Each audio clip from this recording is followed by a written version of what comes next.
so funny. Of course, no one wants that. Yeah. That's actually a valuable market research for Kmart and Target. Yeah, I was just thinking the store, like, people just wouldn't even want if it was free. Yeah, take those off the shelves.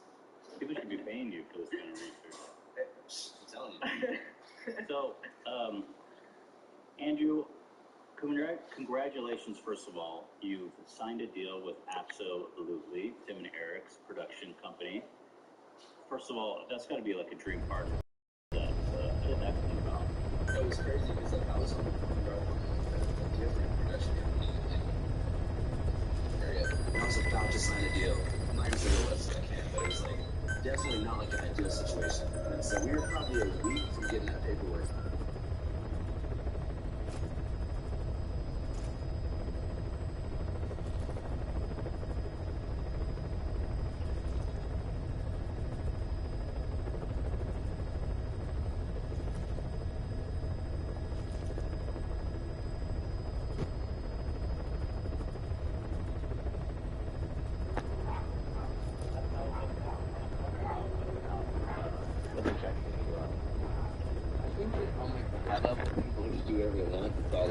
Text message casual. When you get in that mid-level, it's all like pitch meetings and so you web of agents and stuff like that. So you never pitched anything, no pitch deck, Hey, let's go. Eric. Oh yeah, Eric. Oh, Eric. Yeah. What a legend. Yeah, no, I never pitched anything. Well, your work really speaks for itself, and it's big five. So where are you guys in the stages right now of developing the show? Can you want to talk about it? I mean, coming along, like, coronavirus has definitely shut down, like, what would be necessary for, like, a production team. So I live in an RV. Unit dispatched. I have been doing that for 9 months. So we just travel around, just drive wherever we want, make videos. I'm still doing that. We drove to Portland for those protests. We're going to Sturgis Bike Week in South Dakota in a few days. We're driving to LA. I get an apartment for a bit. Can't wait to watch the Portland cover. Yeah, oh man, it's so nuts. Like, it was crazy because, like, I interviewed the feds. Like, I walked up to the feds, like, on the line, and I just, like, put the mic on him. And this fed was like, I was like, hey, what's your name? Like, who do you work for? And then, like, they never talked. And then after, like, 10 questions, he was like, I appreciate you not shining your light in my face like the rest of the guys. And I was like, holy shit, the Fed just talked. And, like, all the press were looking at me like, you just got the Fed to talk. And I was like, oh, I was like, can you repeat that? I don't know what else to say. I just wanted him to keep talking. And he was like, I said, I appreciate that you didn't put the light in my eyes. And I was like, one more time? I just said it like 5 times. It was good. How did you first start in this series of All Gas, No Brakes? What's the genesis for this series? Well, when I was a teenager, I used to like hitchhike around alone in the country, just travel from state to state, and I would bring like a recorder or like a voice memo app, and I would hang out at bus stops and hotels, and I would like talk to people like on the edge of society, like kind of like outlaw types, kind of like deadbeats with bus tickets, those kind of people, just like road people. And I would basically. I self-published like a zine, like a storybook. It was the transcriptions of all the stories that I got on the road, stuff like that. And the book was called All Gas, No Brakes. So it was originally like a zine. It's no longer available, but I went to this company called Doing Things. It owns like a bunch of meme pages and stuff like that. And I was like, yo, I want to kind of adapt my like book into a comedic video series, but also journalistic, like new Gonzo type stuff. And they were like, okay, what do you need? And I was like, just buy me like a RV from the 90s, and I've just lived in the RV since then. That is crazy. How do you get up, like, to me that seems like, how do you get up the courage to just go out, hit the road like that by yourself, hitchhiking, bus stops? These seems like it takes some measure of bravery or some lust for adventure or something that most people don't have. Where does that come from? I don't even know, man. Have you always wanted to do that? Yeah, I think like when I was little, like I used to always like look at maps, and I would like put my like finger on like a random point on the map and be like, oh, what is that place like? And I would like go to images and like, look up pictures of it and be like, I'm gonna go there one day. I'm gonna get a horse in Mongolia, and I'm gonna go across the Gobi Desert, and then I'm gonna get to India. And at that point, I'm gonna figure out how to get to Europe, and I just always had these crazy ideas about like travel, writing, and stuff. Did you ever, at that point, think that those things would lead to good content? Like, was it And Well, actually, before I was right after I was hitchhiking, I never thought about travel as like a content thing. But then I went to Southeast Asia and Amsterdam, like the typical 19-year-old American graduation money, and I realized like, damn, all people do is just get fucked up when they travel. Like, you know what I'm saying? They just go to different hostels and just slam drinks and go to sleep, and like it's always like Australians and Israelis and Argentinians. It's like this kind of same thing every time. And so I was like, man, I just want to travel to the U.S., because there's so much to learn here. And it's when I started exploring America and not internationally that I was like, okay, there's actually content right around me all the time. I gotta dive. What do you parents do for a living? I'm just wondering, what's your background? My mom's a fragrance designer. Like, she makes perfumes and stuff like that and sells them. And then my dad's a bartender. We just developed a fragrance we're making it's a total tangent, but I thought you might appreciate it being the son of a fragrance maker. We developed a Gwyneth Paltrow's Goop. She made this Smells Like My Vagina candle. The Yoni stuff? Like, has a spiritual name. It was like... Oh, yeah, what's Yoni? I think, isn't Yoni like the conscious...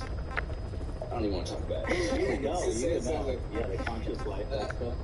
Yeah. It was like they were selling something really to Gwyneth Paltrow that was... Yeah, she gets all the cuckoo stuff, but she made a candle called It Smells Like My Vagina.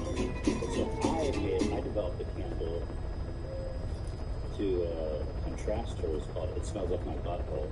And we developed a really good asshole smell, and we put it in a candle. So that's coming this holiday season. That's an announcement here today, exclusive.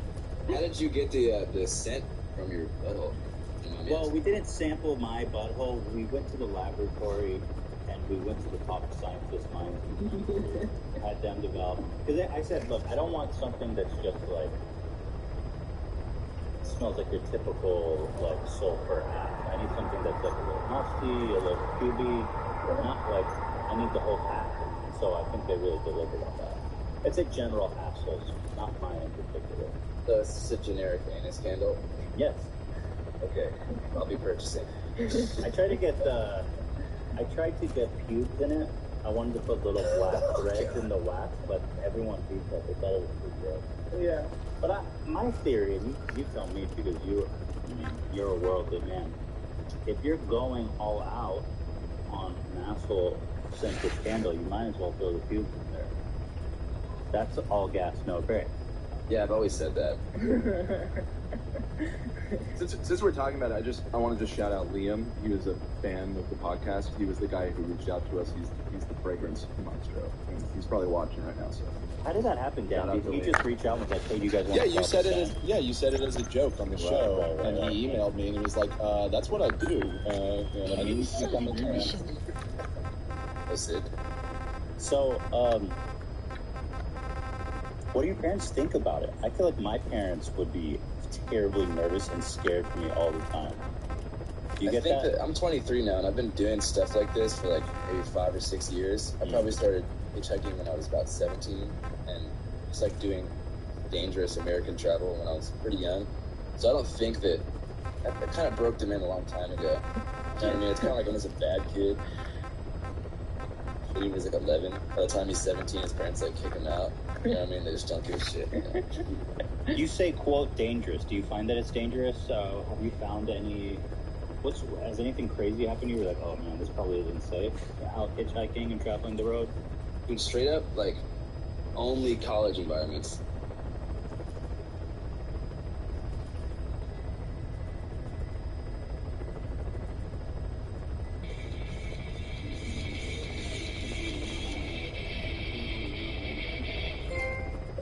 Back to Metal Gear Solid 5, we're doing mission number 17. We're going to get the S rank on the episode called Rescue the Intel Agents. Now this mission is actually relatively short and relatively simple, which I certainly enjoy. Now this is going to require you to go to 2 different zones, areas in which you have to search to find an Intel agent. So naturally I'm just going to show you both where they are in here because you're going to get almost all the points required for S rank, which again is 130,000, just by getting the time just a little over 5 minutes or so. So I want to just get off my horse here and head straight to our closest. And in this video, I'm going to be showing you how to complete all the mission tasks for mission 17, which is called Rescue the Intel Agents. So in this mission, there are 6 mission tasks to complete. I am going to warn you that some of these are a little bit glitchy. I'm going to talk about that a bit more. The first one I'm going to do is we're going to extract the 4 reinforcements. About that a bit more. Rescue the how to tell agents. So in this mission to complete, I am going to warn you that some of these are a little bit glitchy. I'm going to talk about that a bit more, but I did end up getting them, so hopefully this video will help you guys end up getting them. So what we're going to do is, the first one we're going to do is we're going to extract the 4 reinforcements, search team reinforcements. They are all the 4 going to be travelling along that road in 2 separate vehicles. The first vehicle is going to have 3 of them, and the other vehicle is going to have 1. That is also the location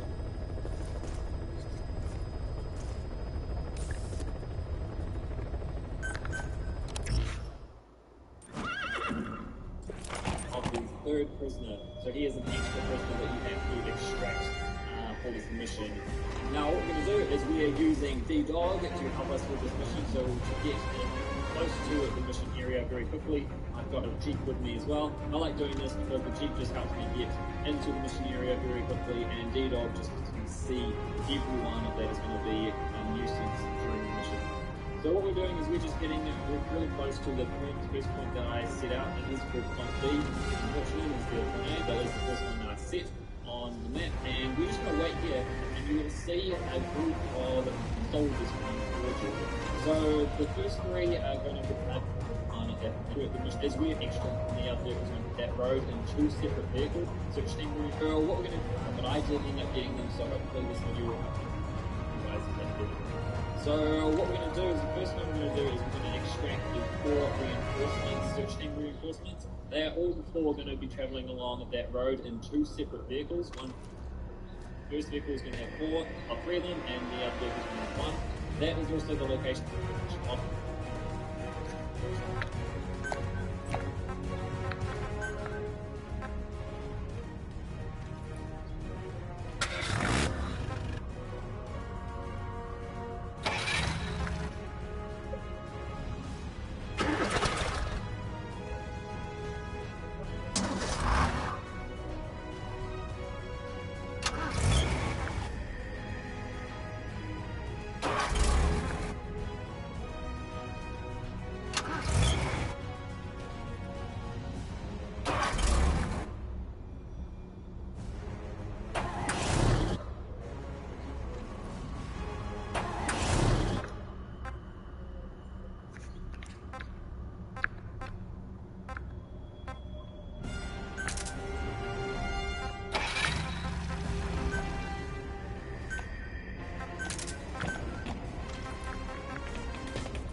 Oh shit, I gotta fucking shower.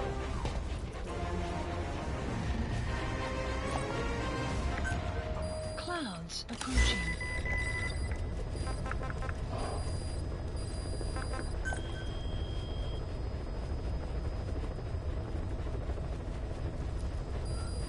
Please select a mission. Fucking forgot about Mother Base. Unit dispatched.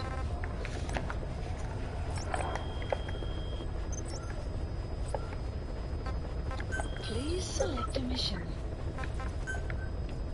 Mission accepted. Heading to Mother Base.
Welcome back. Why isn't the blood washing off me?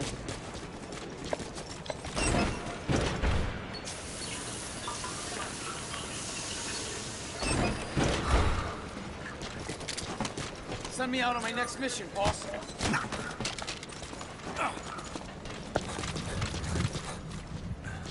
That's so sad. Thank you, boss. Good to see you, boss. Please select landing zone. Roger. This is P-Quad. Arriving shortly at LZ. This is P-Quad. On station at LZ.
Please select a mission.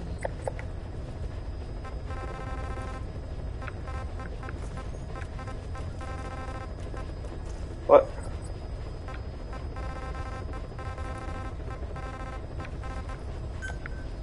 Mission accepted. Heading to Central Africa. Heading to Central Africa.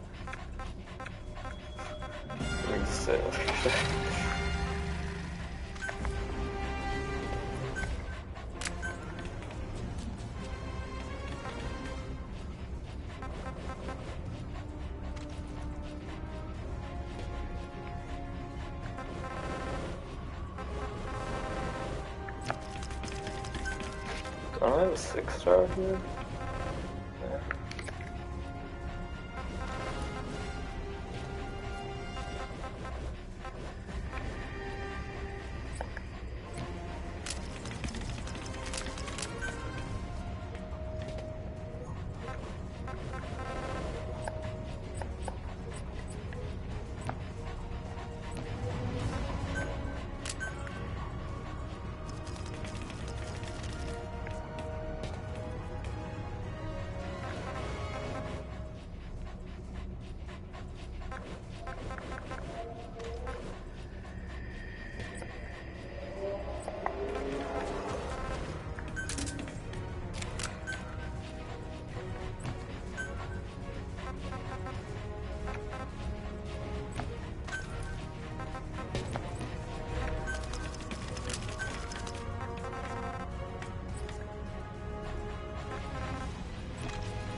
That's what I say as a result.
Oh, that to me says we're one and the same. We're both covered in blood.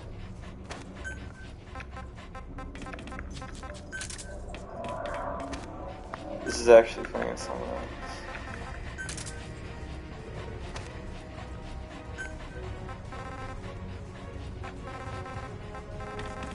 Interesting.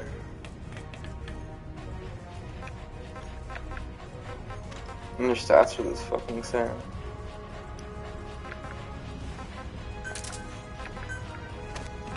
Oh wow.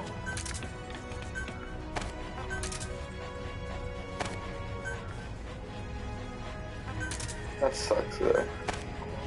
Man, is he channeling that light? That's so weird.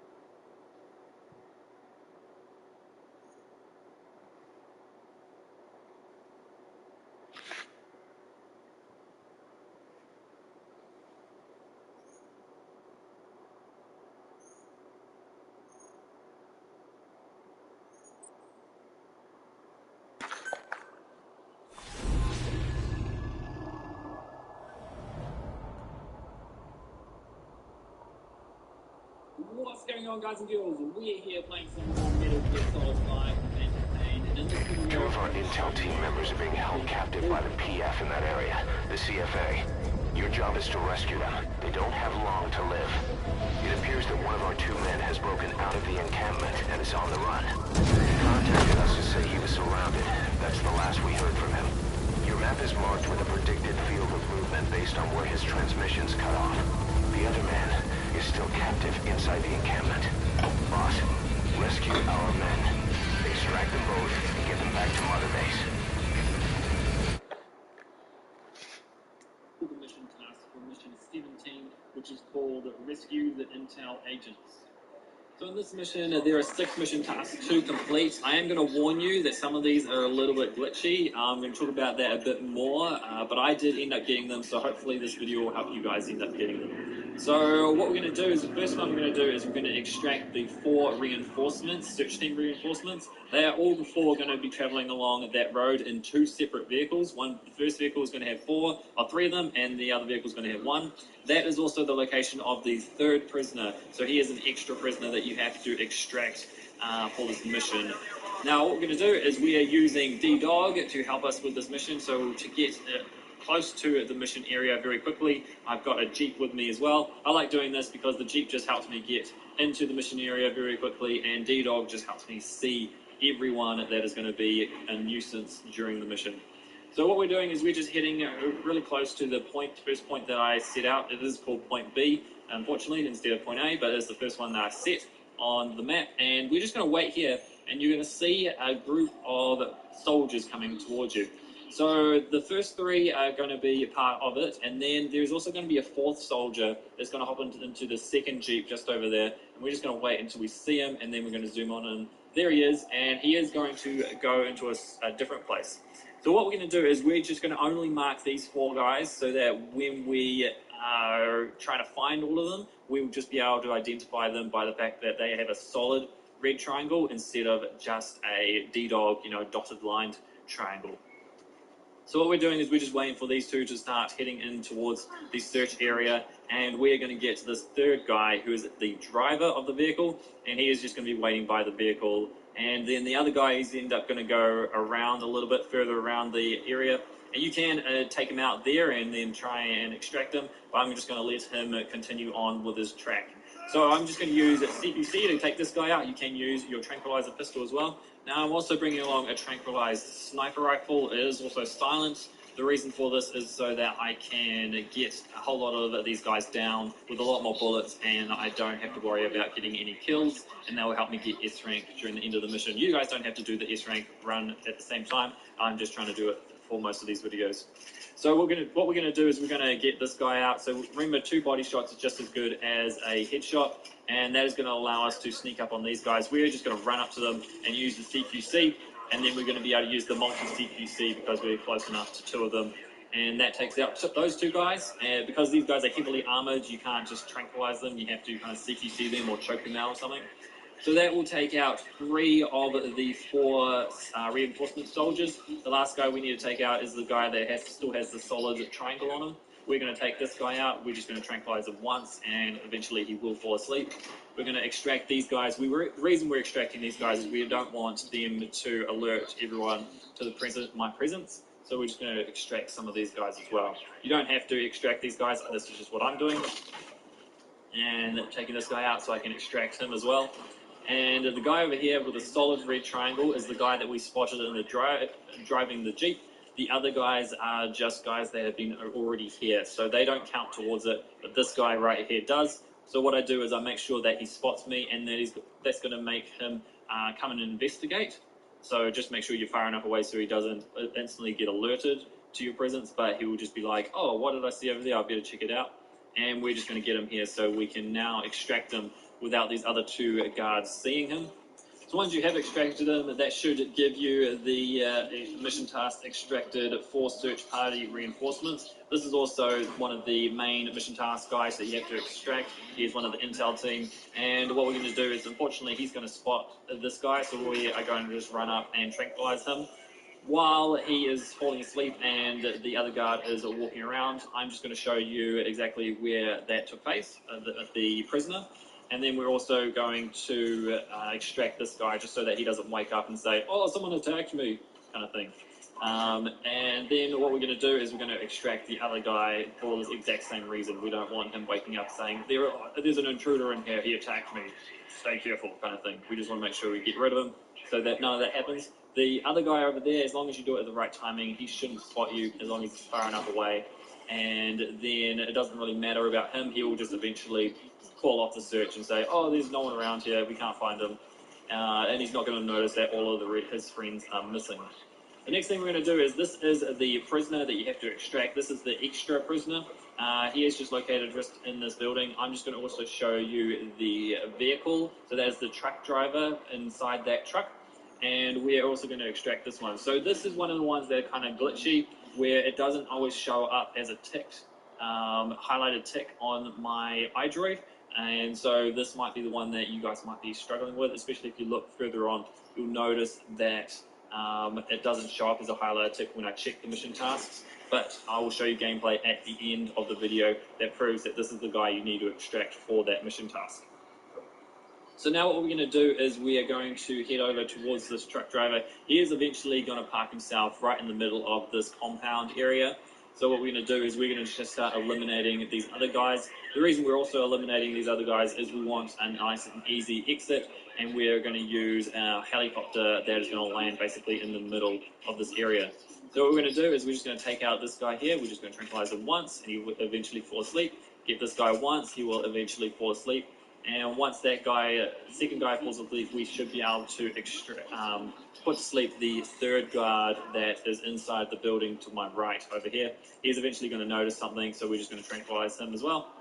Got a headshot, so that's pretty good. And we are just going to extract these guys. They should be able to be extracted without anyone spotting them as long as no one is too close. I think it's about 40 meters is about when you're going to be spotted, 40 to 50 meters if they are in direct line of sight, and it's under 30 meters if they are walking away, they'll hear it or anything like that. So we're just now going to get this guy. Remember, 2 body shots is just as good as a headshot. So I think I've hit him once, and we're just going to hit him once again. No, we haven't hit him at all, so we're just going to hit him twice like that.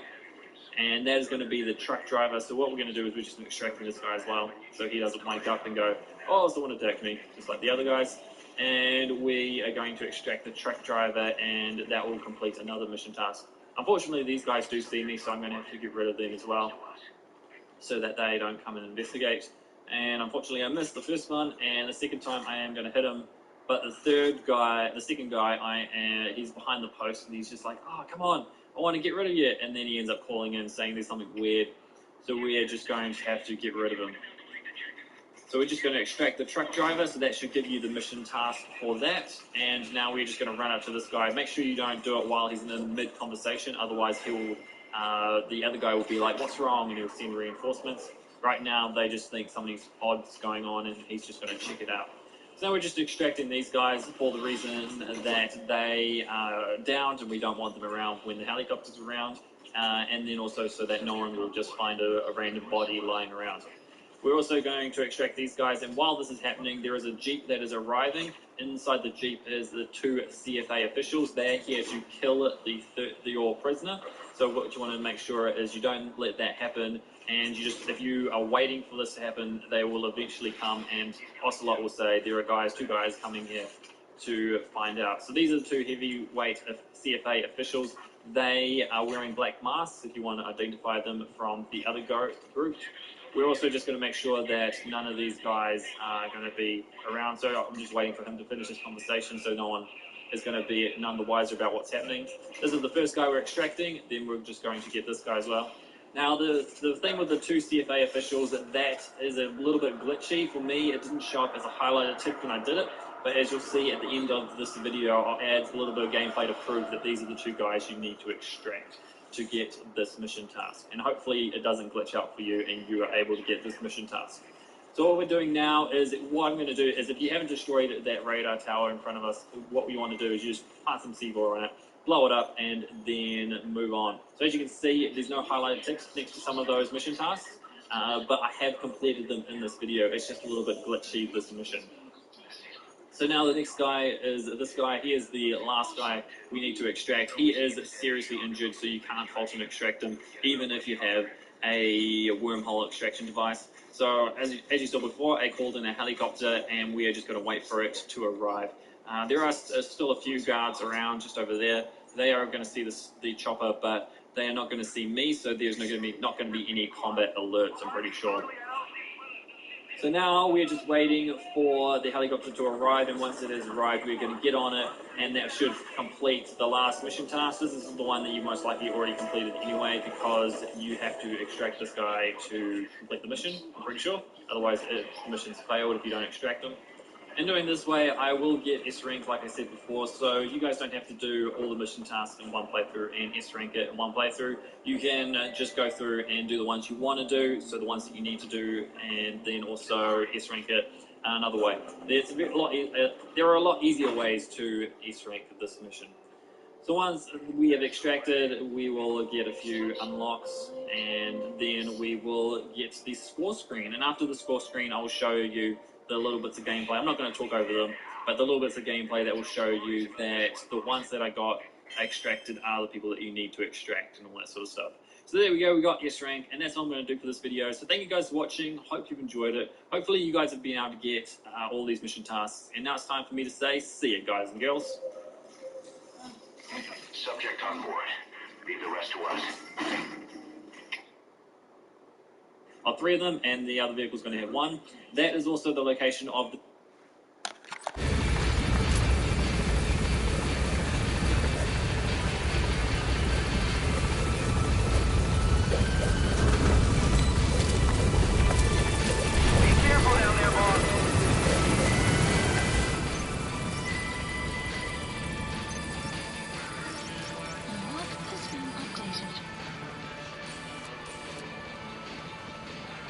placed.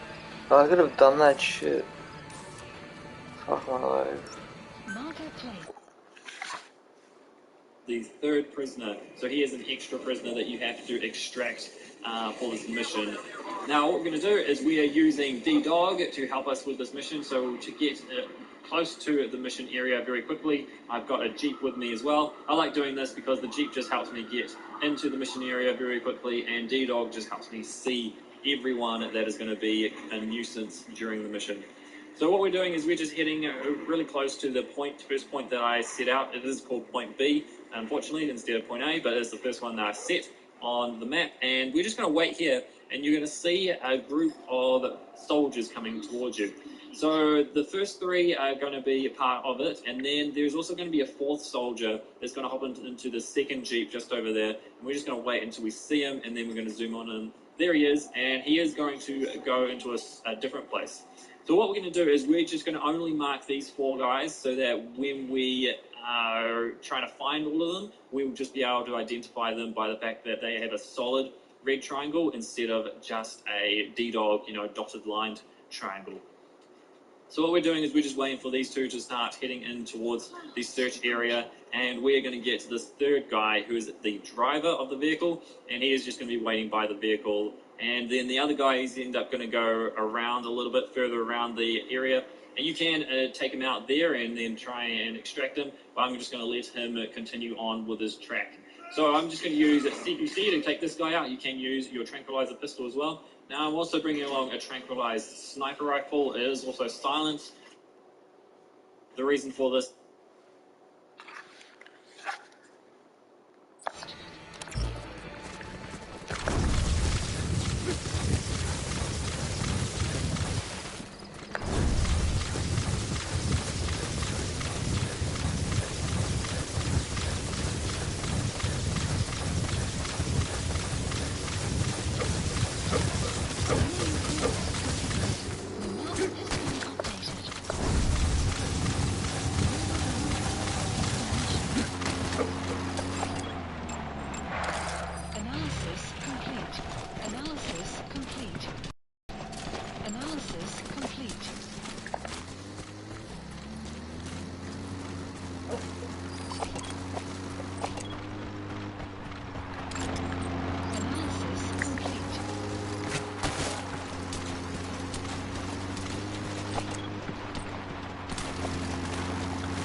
Horticulture?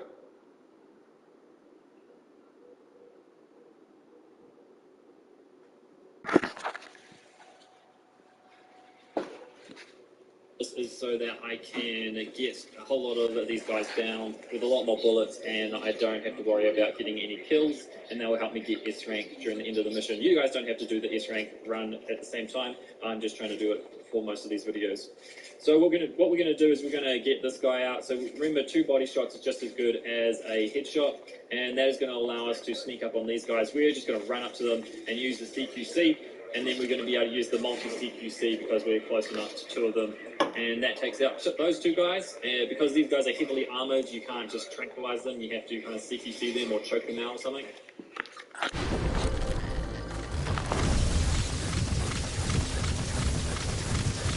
Subject on board. Leave the rest to us.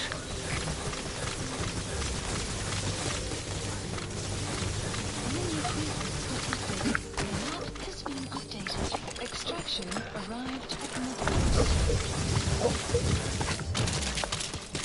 Our staff member on the run last contacted us from that force. The enemy PF already has troops spread out in a manhunt to find him. Keep your eyes open. Extract our man before their search team can find him. Spit it out. You've reached the target's predicted field of movement. If he's gone to ground, he'll have hidden himself somewhere in that area. Find him.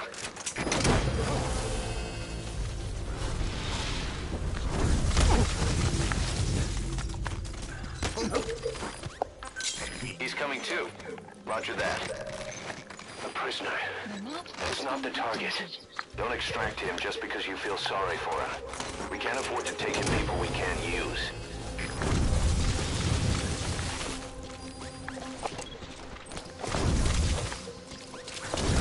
You gotta extract him.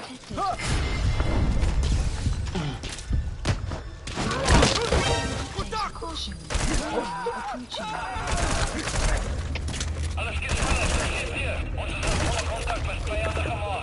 Alle Inhalte bereit für den Anfang.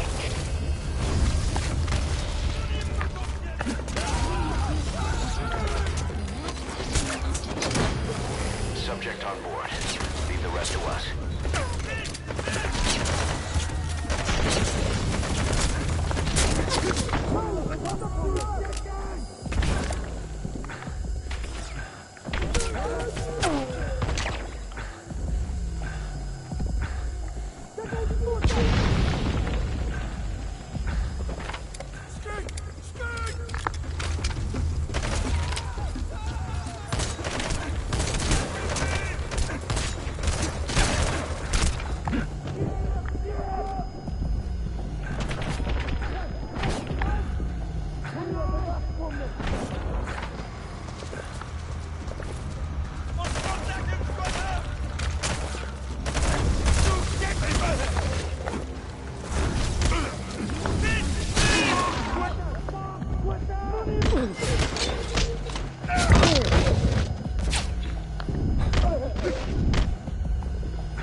I don't mind holding my stuff.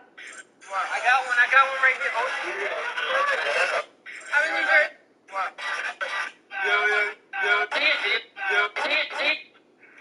I want.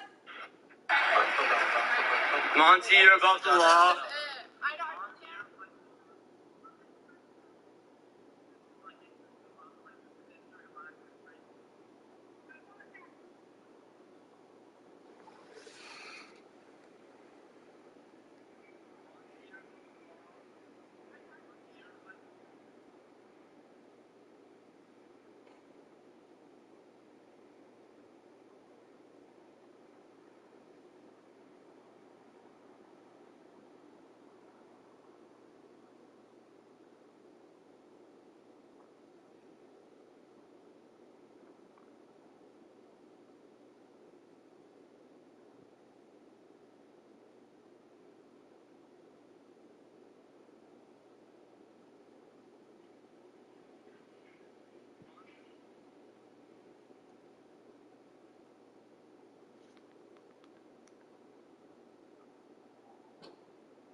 So that will take out 3 of the 4 reinforcement soldiers. The last guy we need to take out is the guy that still has the solid triangle on him. We're going to take this guy out. We're just going to tranquilize him once, and eventually he will fall asleep. We're going to extract these guys. The reason we're extracting these guys is we don't want them to alert everyone to my presence. So we're just going to extract some of these guys as well. You don't have to extract these guys. This is just what I'm doing. And taking this guy out so I can extract him as well. And the guy over here with a solid red triangle is the guy that we spotted in the driving the Jeep. The other guys are just guys that have been already here, so they don't count towards it, but this guy right here does. So what I do is I make sure that he spots me, and then that's going to make him come and investigate. So just make sure you're far enough away so he doesn't make the other guys. And taking this guy out so I can extract him as well. And the guy over here with a solid red triangle is the guy that we spotted in the driving the Jeep. The other guys are just guys that have been already here, so they don't count towards it, but this guy right here does. So what I do is I make sure that he spots me, and that's going to make him come and investigate. So just make sure you're far enough away so he doesn't instantly get alerted to your presence, but he will just be like, oh, what did I see over there? I better check it out. And we're just going to get him here so we can now extract him without these other 2 guards seeing him. So once you have extracted him, that should give you the mission task extracted for search party reinforcements. This is also one of the main mission task guys that you have to extract. He is one of the intel team. And what we're going to do is, unfortunately, he's going to spot this guy, so we are going to just run up and tranquilize him. While he is falling asleep and the other guard is walking around, I'm just going to show you exactly where that took place, the prisoner. And then we're also going to extract this guy just so that he doesn't wake up and say, oh, someone attacked me, kind of thing. And then what we're going to do is we're going to extract the other guy for the exact same reason. We don't want him waking up saying, there's an intruder in here, he attacked me, stay careful, kind of thing. We just want to make sure we get rid of him so that none of that happens. The other guy over there, as long as you do it at the right timing, he shouldn't spot you as long as he's far enough away. And then it doesn't really matter about him. He will just eventually call off the search and say, oh, there's no one around here, we can't find him. And he's not going to notice that all of his friends are missing. The next thing we're going to do is, this is the prisoner that you have to extract. This is the extra prisoner. He is just located just in this building. I'm just going to also show you the vehicle. So that is the truck driver inside that truck. And we are also going to extract this one. So this is one of the ones that are kind of glitchy, where it doesn't always show up as a ticked highlighted tick on my iDroid, and so this might be the one that you guys might be struggling with, especially if you look further on. You'll notice that it doesn't show up as a highlighted tick when I check the mission tasks, but I will show you gameplay at the end of the video that proves that this is the guy you need to extract for that mission task. So now what we're going to do is we are going to head over towards this truck driver. He is eventually going to park himself right in the middle of this compound area. So what we're going to do is we're going to just start eliminating these other guys. The reason we're also eliminating these other guys is we want a nice and easy exit, and we're going to use our helicopter that is going to land basically in the middle of this area. So what we're going to do is we're just going to take out this guy here. We're just going to tranquilize him once, and he will eventually fall asleep. Get this guy once, he will eventually fall asleep. And once that guy, second guy falls asleep, we should be able to put to sleep the third guard that is inside the building to my right over here. He's eventually going to notice something, so we're just going to tranquilize him as well. Got a headshot, so that's pretty good. And we are just going to extract these guys. They should be able to be extracted without anyone spotting them, as long as no one is 50 meters. If they are in direct line of sight,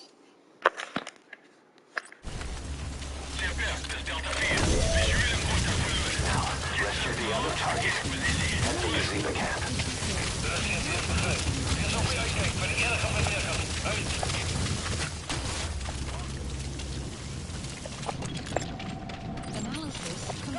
Boss, our man you extracted gave us all the intel he could.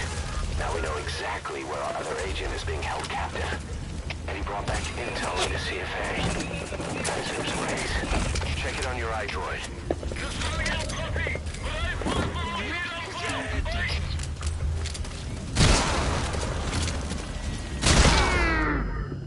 Boss, that's a serious injury. It won't heal on its own.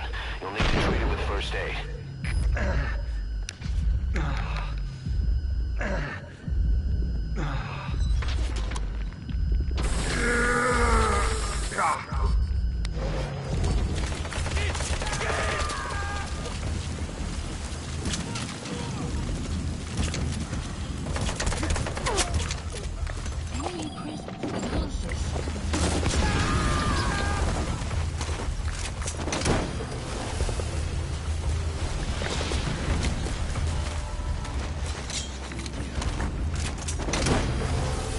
Subject on board. Leave the rest to us.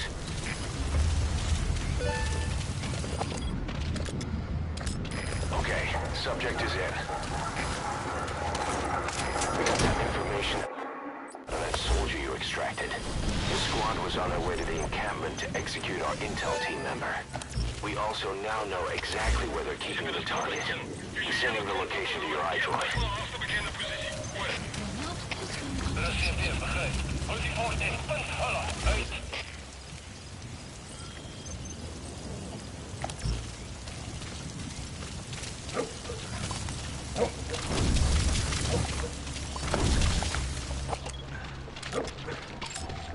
Analysis complete. Gazebo camp, an enemy outpost. It's got good visibility and not many places to hide. Use the landscape wherever possible.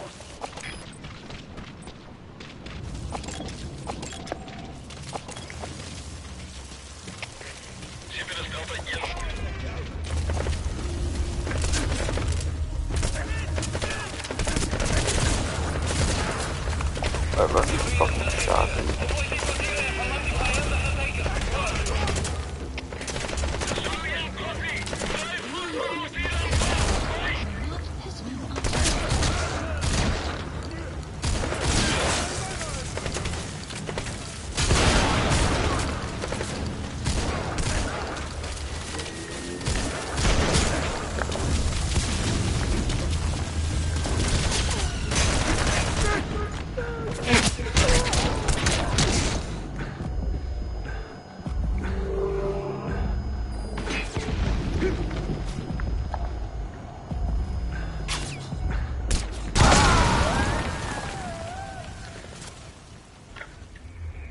Snake, are you okay? Snake!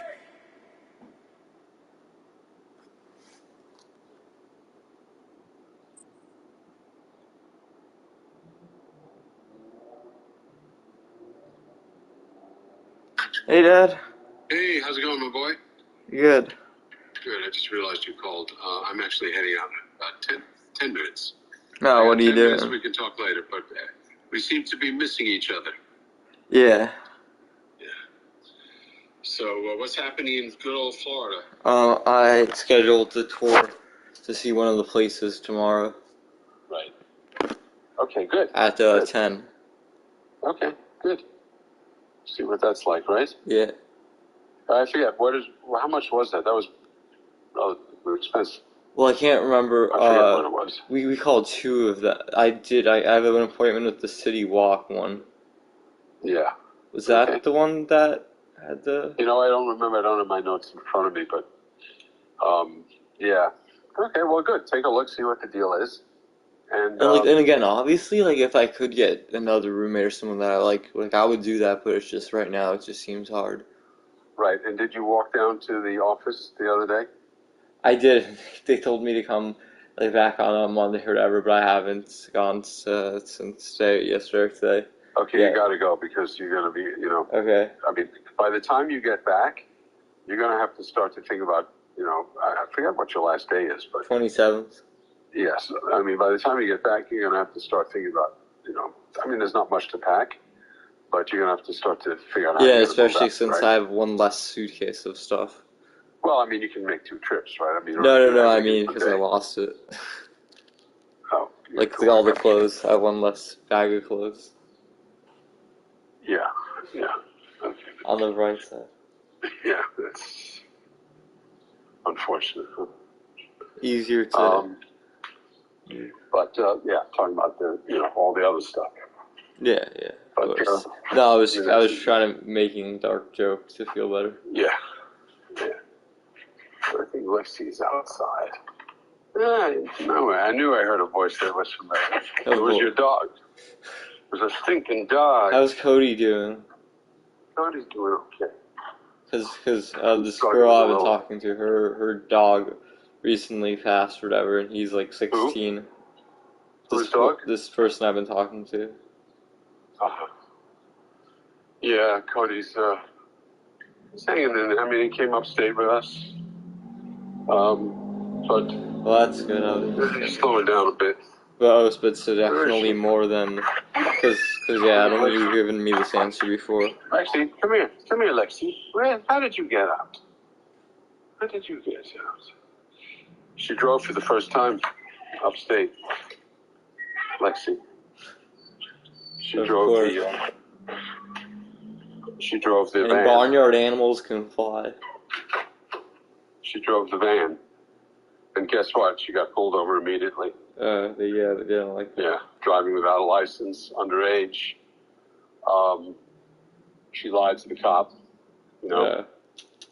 And said he was, you know, she was able to drive. I mean, it was really embarrassing. Denied having a suspended license. Yeah, and you know, you're not allowed to drive if you only have paws, you know. Yeah, it's weird. It's kind of discriminatory, actually. Yeah. No shoes. Should drive without shoes. Wait, what's it called? You obviously know, like, the whole world knows about, like, the Roe v. Wade stuff or whatever being overturned. Is there, like, protests and stuff in the, like, Not here at Stanford. It's been funny, like, because it doesn't make it, like, illegal, it just turns it back to the states, and they can obviously, from state to state, like, whatever, the constituents. But, like, they've been, like, protesting in the most liberal cities where they're gonna, like, in California, where they're gonna keep it, where they're not gonna do anything.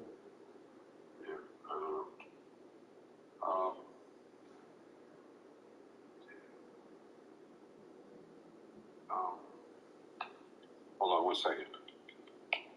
What did you think about that?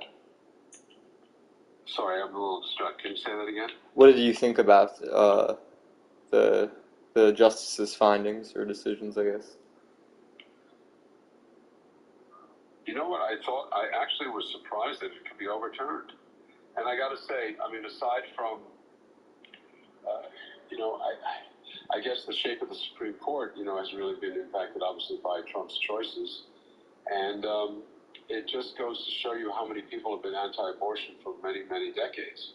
You know? Well, yeah, and I think it's also, I think there's a little bit of like a bell curve with that, because I think, yeah, historically people were more religious and stuff or whatever, but then also more recently, I would say with science, we kind of like, you can like show more of like how much like the babies like developed at certain points, you know? Yeah. Yes. Like, obviously, like I'm somewhere where I'm like a libertarian, so I think, I don't know, obviously, like I'm not like, I think people are using it sometimes as birth control or whatever, which I don't agree with. Right. Because I think like because you know there's contraceptives, you know, there's whatever. Like this isn't a world where those don't exist or whatever. I feel like people are still using it as birth control. But and obviously if it saves the mother's life, like that's like a no-brainer. Like not in any means, but I mean, like if you're a 16-year-old girl and you know got pregnant one night, you didn't use contraception, didn't even know what it was, just happened with someone that you knew, not a rape. And you're a 16-year-old girl and you don't want a child. yeah, and I think that's why I think that but I don't. But some people like I think, but then you should find out within the first couple of weeks. It shouldn't be like, oh, I'm making that decision at like 9 months. Of course not. Because again, some people like they almost like or used to be like safe, like when the Clinton days, like safe, rare, and legal or whatever, and that I kind of agree with. But right now, it's almost being like championed as like a some people are really screaming from like the rooftops about how they like love to kill babies or whatever. And I'm like, that's that kind of defeats. Yeah, it's like if it's like should be like a last like ditch out like thing. It shouldn't be. You know what I'm saying? Yeah. It almost seems it's not like something that people like want to do or whatever. It's people, some extremists, I guess I would say. I'm not going to have time to talk about this because I have to leave for town soon in about 5 minutes. Okay. Yeah, so what's... So I apologize, but no, it's okay. When you get here. And you have to make your way over to Lynn. I mean, you got to figure this stuff out. Did you get the... I didn't get it because I've been busy. I mean, you said Oh. I'd pick it up. But... Oh, no, yeah, whenever you get it... Yeah, no, it's no, you drive. I'll get it, but I mean... Yeah, no, it's not like... Yeah. That's not the first thing you... No, that is. I can probably get it that is. I spoke to her and she said you gotta fill this out and then we can... So then, okay, so we should have it sent down to her. Oh, yeah. So it's definitely... So it's not like I'm not putting this on you or anything, but that was like... But Andreas, you were going to talk about courses. Okay. Well, that I did talk to them and they said you'd have to be like... Because they have to like look at the registrars and stuff, they have to know, like, I'm just like I got basically, they think could be like, not mentally stable or whatever, so they need to kind of have... I talked to the woman who sent me the form, which is basically like, this is what you gotta do. Okay, you spoke to her this week? Not this week, I think the end of last week. Okay, alright, well, I'll get it tomorrow then. I mean, yeah, it's not like, that's what's No, you don't have to get it tonight, but that is kind of the, right now, the, bottleneck. Okay, I got it. Okay. Well then, maybe she can... I know, she has this weird thing where she can't accept emails or whatever. I don't understand, but at least I was able to skip... I'll get it, and then I will scan it and send it to you an email. Oh, that would work. I think, that would work. Yeah. And then instead of send woman tomorrow, yeah. And then we can give her the hard copy thing. And I don't know how I was able to the miracle manage this, but I got out of, I guess, doing another session with her, so saved $300. Yeah. That's... I mean, I understand she obviously has to make a living. I gotta run.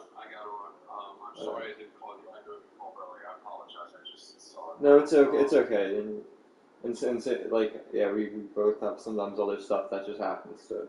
Okay, so I gotta... a little bit of phone tag. Can you text what's her name? Business. I'll tell her I'll pick this papers up tonight. I don't know if she's gonna close her doors or something. She honestly, I think they're. I mean, like maybe be on the safe side, but if I had to like bet, I'd be like, yeah. I'm gonna text her that I'll pick it up tonight. Okay. Make sure the door's open. Yeah. Okay, I'll do that later. And then pick it up later tonight.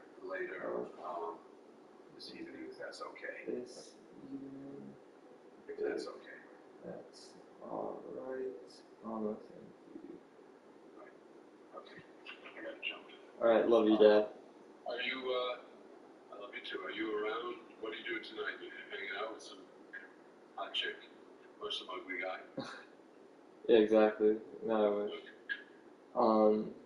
Tonight, because you want, how long is this? Yeah, how long have you seen your friend? No, I'm just curious. Oh, you're just wondering what I'm doing. As of right now, I have nothing on the dock, unfortunately. But yesterday, I was hanging out with my friend. Oh, good. Okay.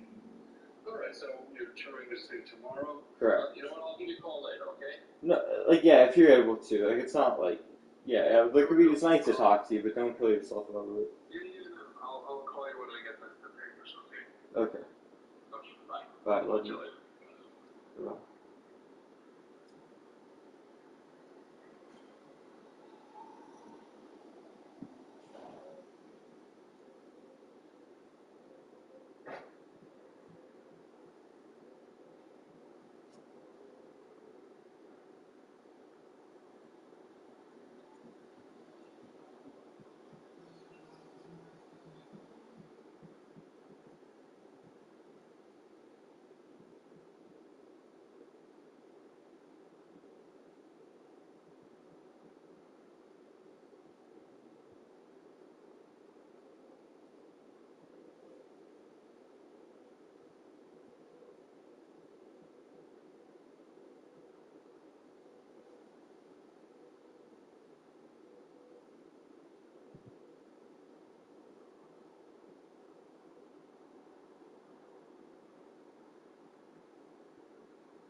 Fuck.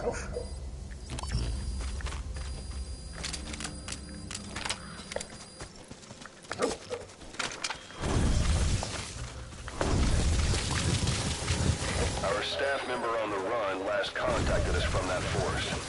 The enemy PF already has troops spread out in a manhunt to find him. Keep your eyes open. Extract our man before their search team can find him.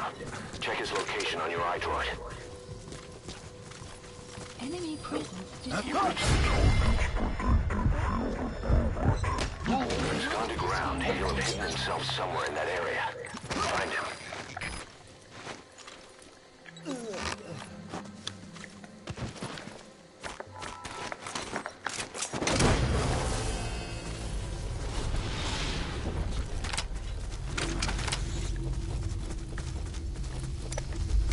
He's coming too. Roger that. Caution.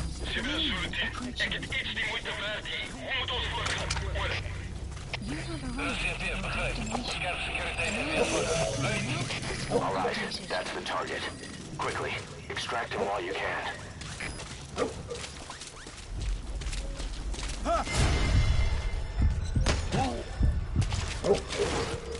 Spit it out.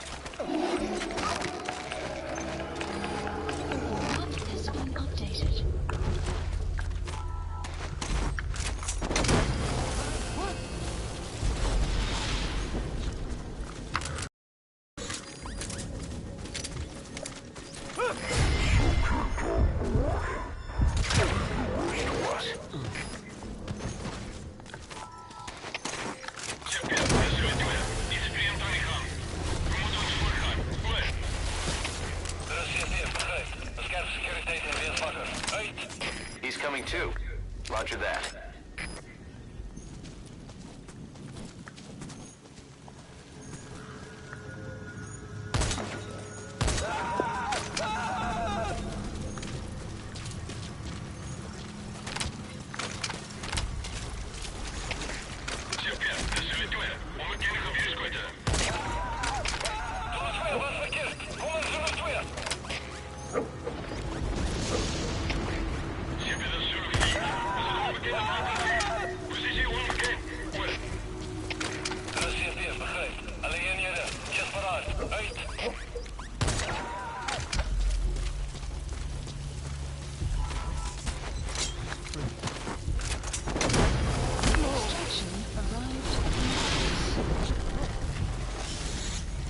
The other target is inside the encampment.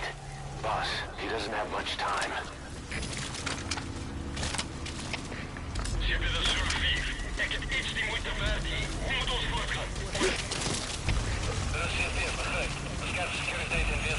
Boss, our man you extracted gave us all the intel he could. Now we know exactly where our other agent is being held captive. And he brought back intel on the CFA. That deserves a raise. Check it on your iDroid.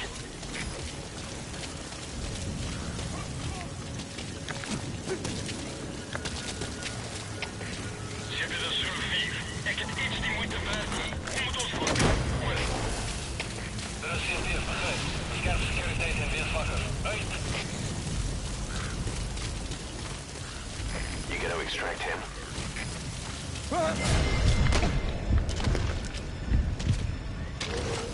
Speak. A prisoner. That's not the target. Don't extract him just because you feel sorry for him. We can't afford to take in people we can't use.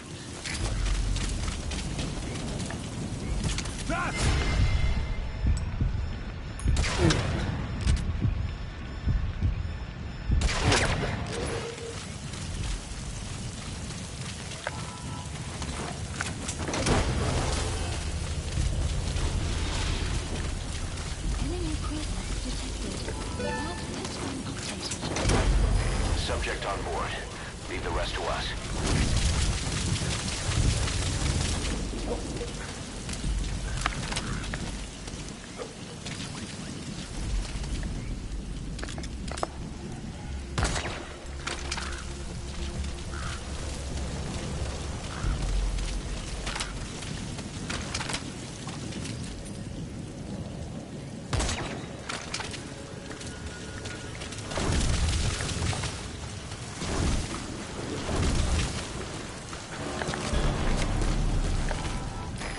We picked up some movement.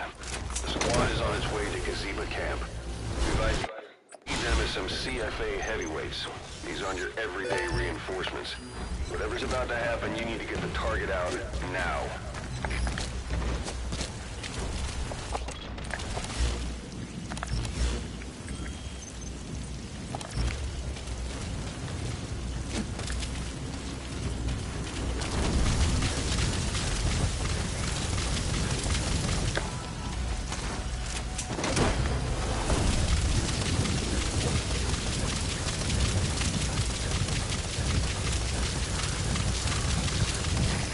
Extract him.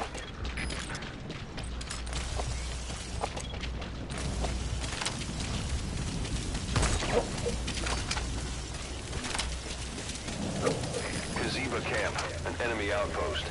It's got good visibility and not many places to hide. Use the landscape wherever possible.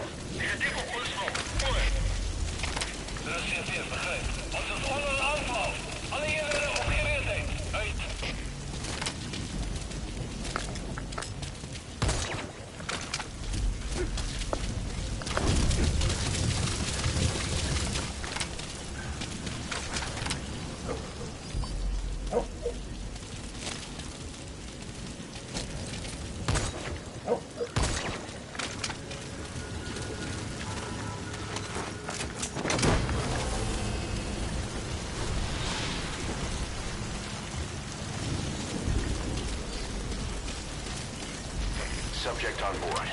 Leave the rest to us.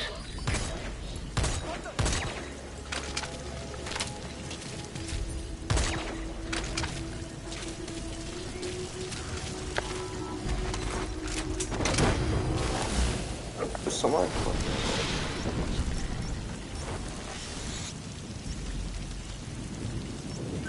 He's coming too. Roger that. That's officials. How the fuck do I know if they're official though?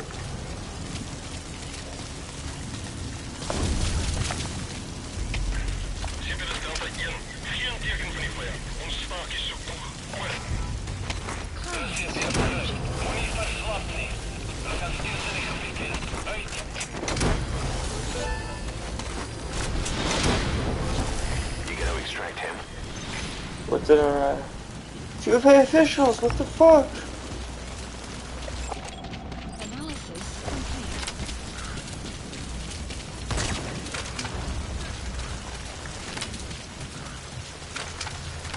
You have arrived at your destination.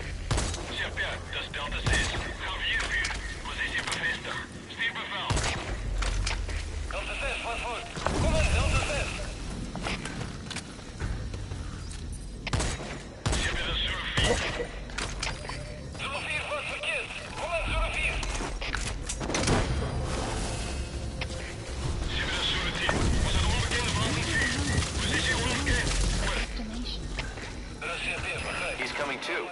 Roger that.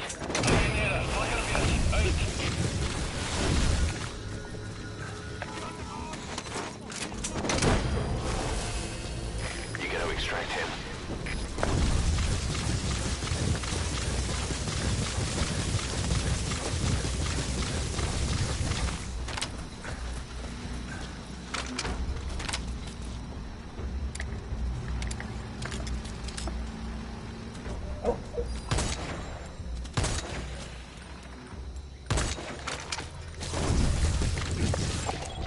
Analysis complete.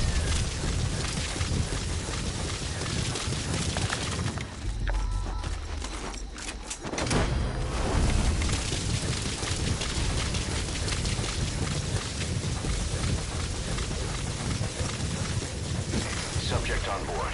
Leave the rest to us.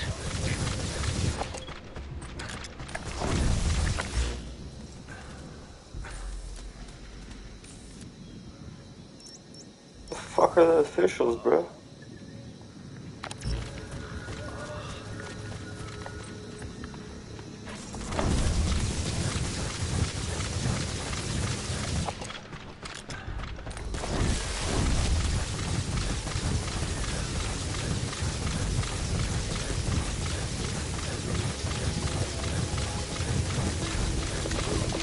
Staff member has died.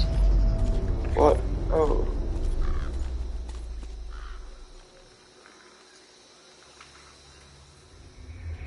Boss, the target's dead. Mission failed.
on taking this guy out so I can extract him as well.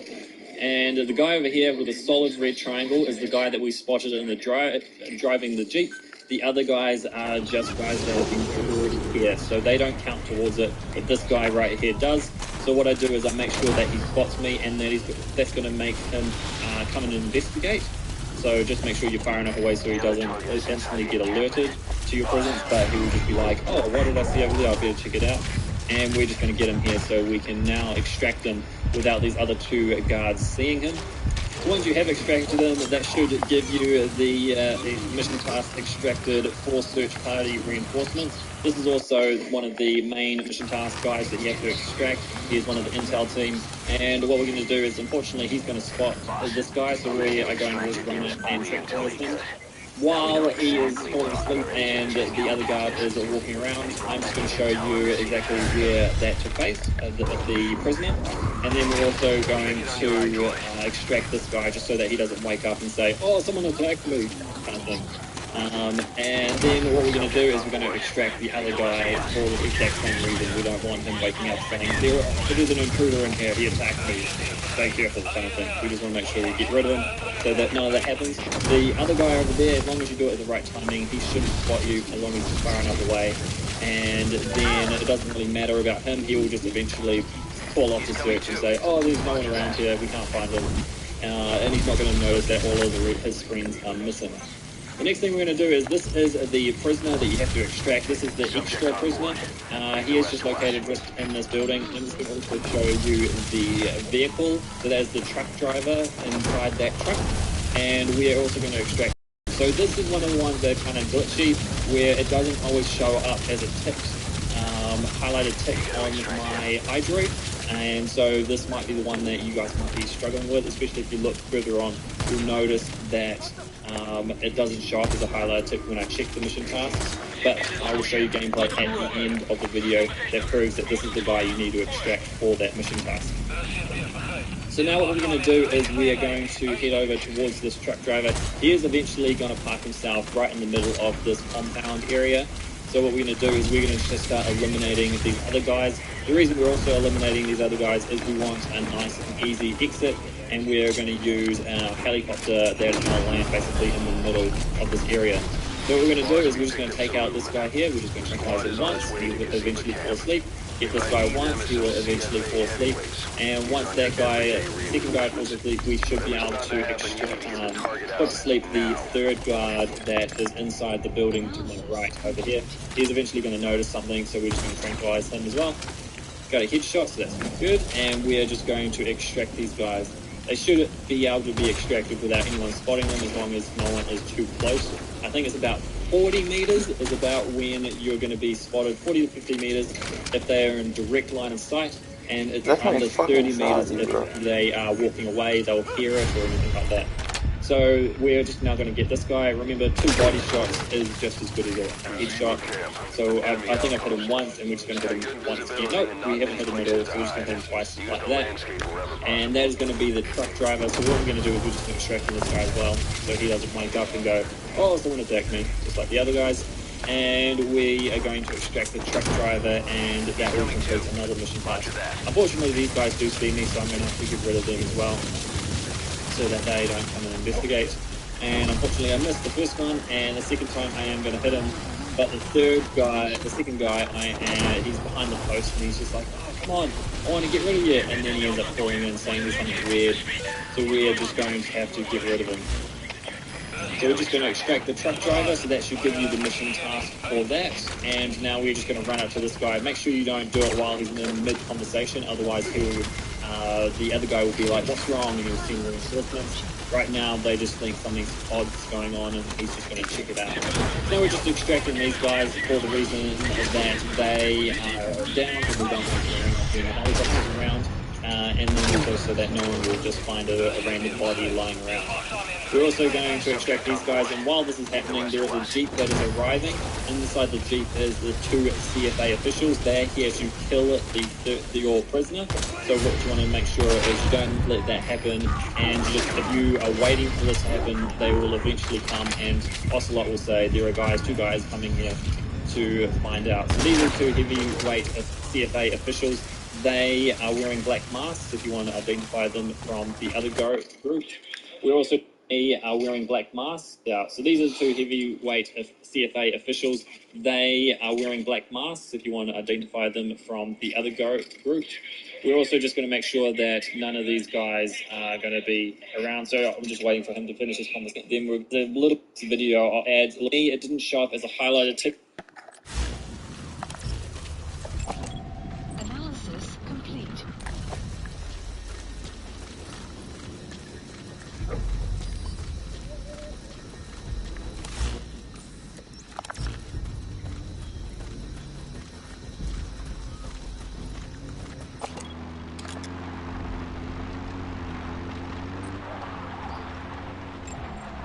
Analysis complete.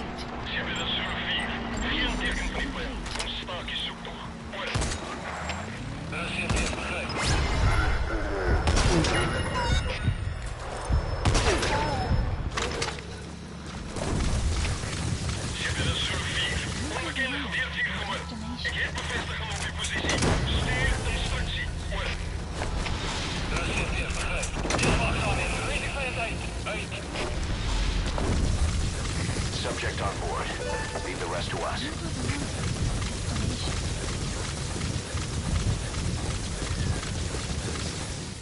You! Please help me! That's him. That's the target. He's injured. Looks half-starved, too. There's no way he can stand the shock of a Fulton extraction. Get him out by chopper. Landing zone. Support helicopter requested.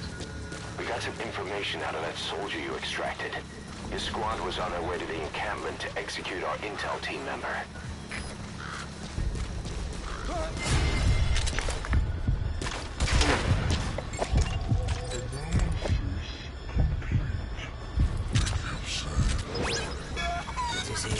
It was her fault. This is B-Squad. Arriving shortly at LZ. This is B-Squad. Have arrived at LZ. Will stand by. The poor bastards. Absolutely. Mutual drivers.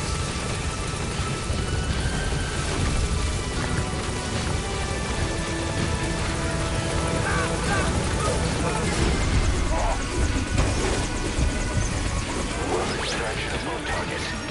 Boss, on behalf of all the Diamond Dogs, thank you.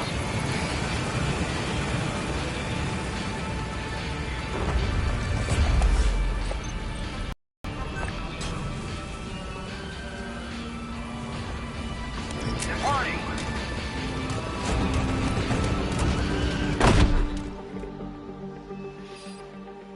Nice work. Extraction arrived at Mother Base.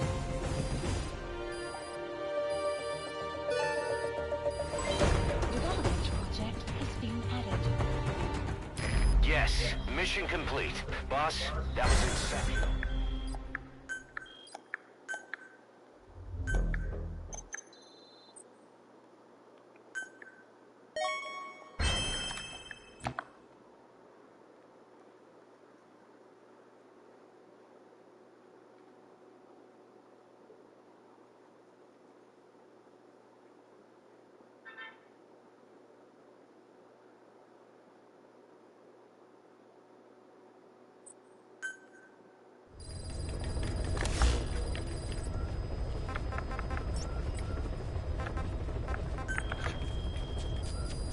Please select a mission.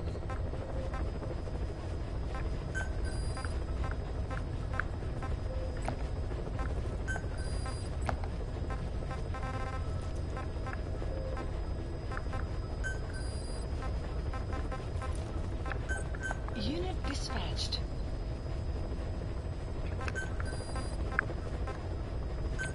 Unit dispatched.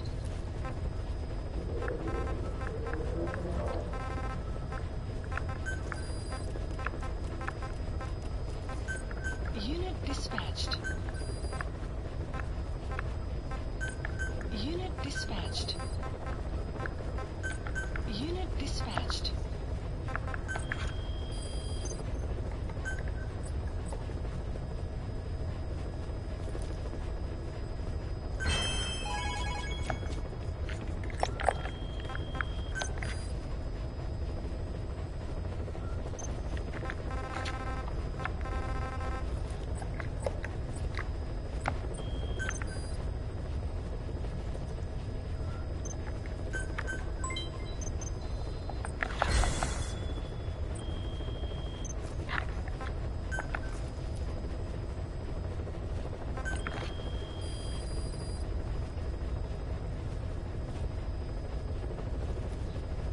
specify project.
Please specify a project.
Please specify a project.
Clouds approaching.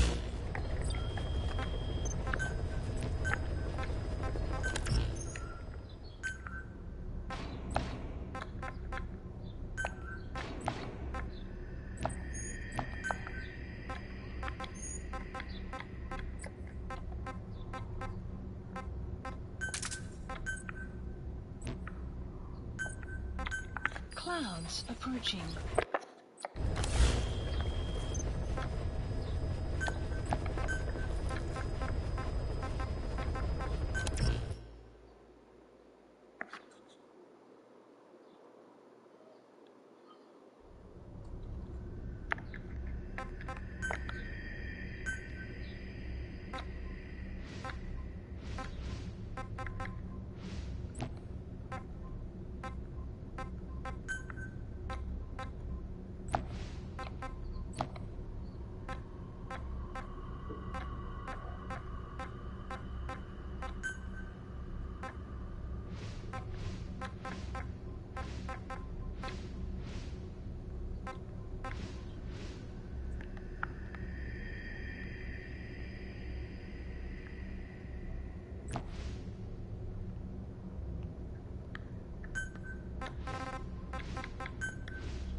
black and well, I say ambiguous on my conscience. That's black, modern, trans, with a sense of humor.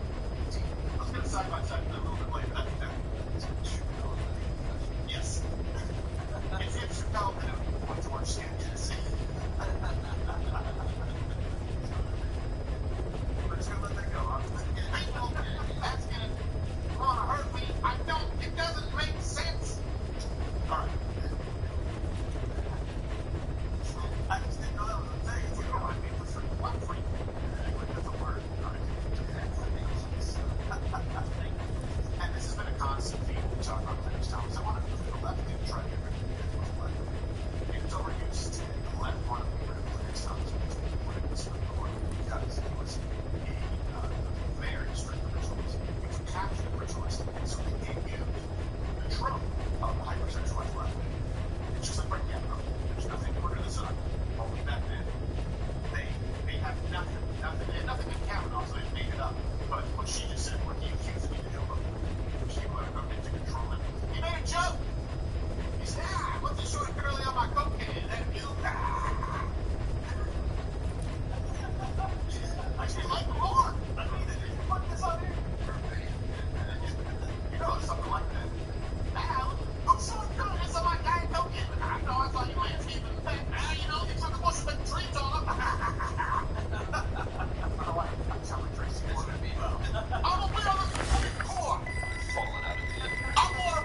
violated the Pennsylvania Constitution. There was enough of double voting with ballots that weren't run properly. There was enough of people who were voting without municipalities. He didn't have to say there was enough to make it voting machine. There was already enough that it happened at that point. This is before some people who were cryptic got absurd and made uncounted votes. This is John Adams were right, brother. Yes. They are two F's. Yes. So they impeached him. They are saying in context, disregard the context is peaceful. And they claimed, of course, that it was a true. But everybody's here. Won't have now, but let claim that it was a true. In fact, it's an issue. It's super long. President Trump still cited by the words, lies, wrong. It's violence, super long. It's also on some way. It's everlasting shit. And he clearly has been that over and over again. And by citing his position as he did yesterday. That yesterday, masses, the culmination of the attack on our institutions of democracy. This time, the Congress itself inciting a mob to attack the Capitol. Okay, you guys, thank you. Okay, by the way, Internet Control, remember to pull up that prescription. So more tweets here. Elizabeth Warren tweeted. Donald Trump incited an insurrection at the U.S. Capitol. The House has fulfilled constitutional duty by delivering an article of impeachment to the Senate. I don't know what she wrote that. That's odd. She makes a lot of money out of it. See, yes, she does. Yeah. She tells jackpots, by the way, don't pay this one. She's AOC. Right. AOC made these comments. To my GOP colleagues, know that this president incited an insurrection against and incited his mob to find, harm, and possibly kill not just Democrats, but you too. Didn't mention Democrats, by the way. You're talking about people. He will allow opportunities of physical harm against you if you aren't sufficiently loyal to him. Remove it. By the way, allow opportunities of physical harm against you. Do you mean like tangent release? Do you mean like violent offenders in New York cities who are just revolving or like health of rapists? Yeah, I think that's true. If you want to point to this, if you're pissed off with her, what about Trump's international guard? Nancy Pelosi would be a great place to start. She had the power. President Trump would have her whatever she needed to the Capitol. Oh, she can't do it. Wait for what she did. Well, she's got a people, but the same lot of the AOC is saying, hey, he will incite a mob. He didn't incite a mob. We have the context for that. If you want to blame somebody for being impeached that day, blame the people who didn't have enough people there to protect you because it looked like they knew something was going to happen and played better for them to let it happen. And by the way, Caution, rain approaching.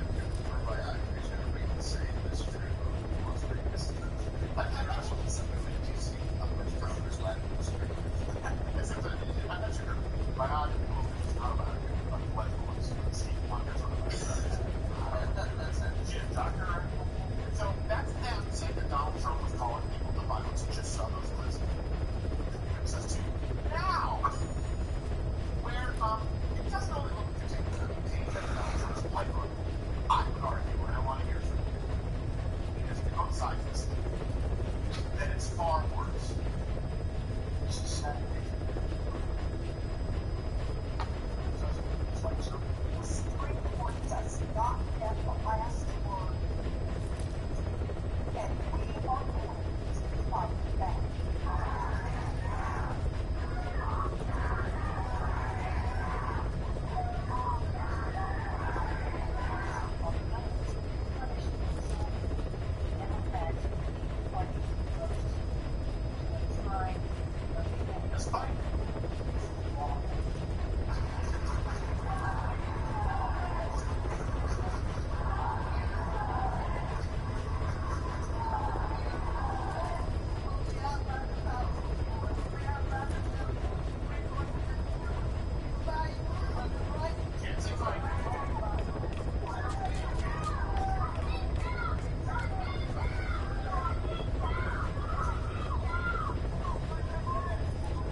make your voices heard to your own party. They're saying, take to the streets and fight like hell because they want to legislate your rules. Hey, are any of these people going to be held accountable? Any of them going to be? Whitmer, definitely. Whitmer has to be banned. Twitter, at least. Right, Dorsey? At the very least. And by the way, that's right now we're wearing these. Dave has one, Gerald has one. You can find us like hell shirts at CrowderShop.com because I don't shy away from it. I have no problem with them saying fight, so long as you allow us to say fight. Right now, when I say fight like hell, I mean fight back. There are people who make your flamethrowers at the cops. Think of this for a second. How many every movie that we used to see a mobster movie, or even you go back to Breaking Bad, it's like, you shot a cop, you effing moron. You have any idea that these guys some people flamethrowing police officers? They're worse than the mob. Yeah. I don't know why cops are still the good guys in movies. When I watch them, I'm like, aren't you guys the ones, pushing the narrative that they're all bad? I know. Yeah. Well, by the way, I have a question. How is it not trying to restore democracy by saying we'll just defy the Supreme Court? Don't you know that that's why it's there? It's there to solve the problems that the United States has that can't be solved any other way. That's why you go through this process to get the final word on an issue. Right. That's the Supreme Court's job. If you say defy the Supreme Court, what's the next step? The natural next step is that you defy the law in that state, and then the Supreme Court has a ruling that it's the law of the land, and the federal government has to come and enforce. How do they come and enforce that law? They tend to come armed. If you're telling people to defy that because you don't like the ruling, not that it's taking away a Second Amendment right or the First Amendment right or changing democracy, you just don't like what you've done, you're calling people to eventually be violent against that. Of course they are. Of course they are. By the way, AOC, your political solution was executive order. Yeah. Like, these people have too much power. They're unelected. They're lifetime appointments. So, executive order that. Hold on a second. Let me get this straight. Roe v. Wade giving the states the authority, giving the elected representatives in each state the authority to create their own abortion laws. By the way, you can have the most radically pro-abortion laws in California and Colorado if you want. That is anti-democracy. But having a president sign an executive order to supersede the Supreme Court that was supposed to be autonomous is not? I'm a little murky on the rules. Maybe you guys can clarify below. You can comment for me because I don't know. It's hard for me to follow. It's about as hard for me to follow as AOC's left eye. She seems to have more power than anybody. I can't figure out why. Sometimes it's just what's not? She's stupid. Whoever controls the mob has the power. Yes. Seems to be the truth. Yeah. And we will poison their souls with stupidity. With AOC, my mouth. Your punishment must be more moronic. This is my idiot. You deserve this. Were you about to say something there, Tony Allen? Oh, yeah, I know we're talking about Clarence Thomas, and I have maybe a good setup clip because Hillary Clinton, she went to law school with him at Yale. She was on CBS about 2-3 hours ago. It's, hold on, wait. Are you going to show, you're going to show us a clip of Hillary Clinton? Yeah.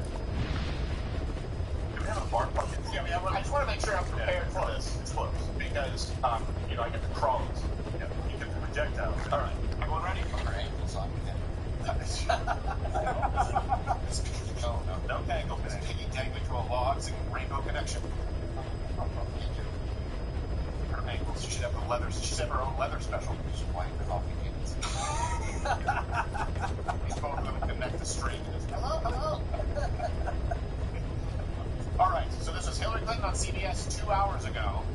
Right now it is 11:53 Eastern. 2 hours ago, talking about her time at Yale with Clarence Thomas. Yeah, the 10:53. She gets pretty hyperbolic about consequences that might come from observing for me. Sorry, I was off by an hour. I was doing we're 9:53 Central. All right, okay, I think. Go. Yeah, people.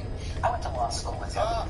He's been a person of grievance for as long as I've known him. Resentment, grievance, anger, and he has signaled in the past to lower courts, to state legislatures, find cases, pass laws, get them up. I may not win the first, the second, or the third time, but we're going to keep at it. So you're saying people pay attention to the people he is speaking to, which are the, right-wing, very conservative judges and justices at state legislatures. And the thing that is, there's so many things about it that are deeply distressing. You killed the guy. But women are going to die, Gail. Women will die. I can't believe her husband is attracted to other women. Women will die. Are you talking about your private pilots? You're talking about the babies that were aborted probably somewhere around. No, I'm talking about the Clinton body. You know, look at your titties. Sorry. She's sick about a cat turns. She talking about Ghislaine Maxwell that she's going to kill in prison. People will die. Very soon. You mean like your busboy? You mean like your pilots? You mean like your friends? You mean like anyone who's in a general vicinity of you? If you don't like them, A lot of people shoot themselves in the back running scared. yes, quite. The average life expectancy for someone who owns a Clintons is in fact 32. If I double tap myself in the back of the head, right, it's suicide. It's just, it gets to the point where being friends with the Clintons is like being in a Final Destination sequel. It really is. Like, the rebar went through his head. I don't know, it happens all the time. Never go tanning and be on the Clintons hit list. How do I get your head? You just try to sharpen logs. Yes. Why are they sharpened like pencils? I don't know. Hey, Hillary, how did Kuma die? She was getting LASIK surgery, and, I don't know. Maybe you're right. Just go tanning your, wood falls and closes it all. Yeah, exactly. You just at Hillary Clinton's house, you put like a coffee mug, and then it shorts the electrical outlet, a piece of glass painted on the wall, and then all the kitchen utensils fall. Like, seriously, it is a hazard to your health to be friends with that way, and I use that term very loosely. But again, keep in mind what they are saying. If the right said this about a black justice, would be an incredible problem. Now, I'm not saying that they can't criticize Clarence Thomas because they disagree with his originalist philosophy. However, we're going to take you on a trip down memory lane here. They did use it as their mode of attack because they were like, what you stood for is, you know what, let's use the sexualized, promiscuous black guy thing. So this brings us to a segment I'm very excited, been a fan for a long time, that Clarence Thomas is a pill under the civil service.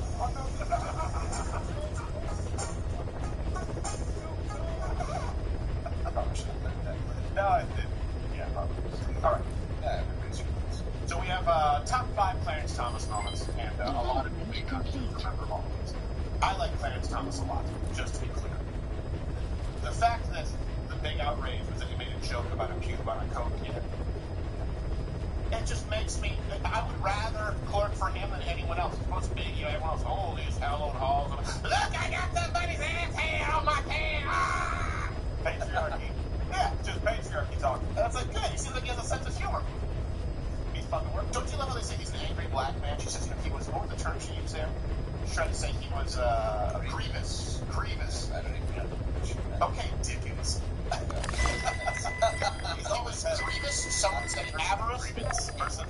People with grievous fortune. Yes. When he would walk these hallowed halls, I found myself overwhelmed with a sense of dread. For he was black, you know. Yes. Gone all the way. I'd be quite literally. When I was working night shifts, I could only see his eyes and teeth. Yeah. This is something. I'm Hillary Clinton. So I like that about Clarence Thomas, and I'm sorry I won't go along with the idea that just because you're a justice you can't have a sense of humor, or that is sexual harassment. It is not targeted sexual harassment. That being said, they had nothing to go on, so they tried to make him out for that whole bill, and of course they incorporated race into it. So let's go here, number 5. We're going to go kind of in order. First, let's set this up. Joe Biden, you'll see exactly what I love this, but he was a clueless rube back then who was good for nothing outside of doublespeak and making other people laugh and or say, huh? During Thomas's confirmation. Finding out what you mean when you say that you would apply the natural law philosophy to the Constitution is, in my view, the single most important task of this committee. Just want to make sure we all know. How does he have more power here now than they would? I know. I don't know. There's a firm Select unit.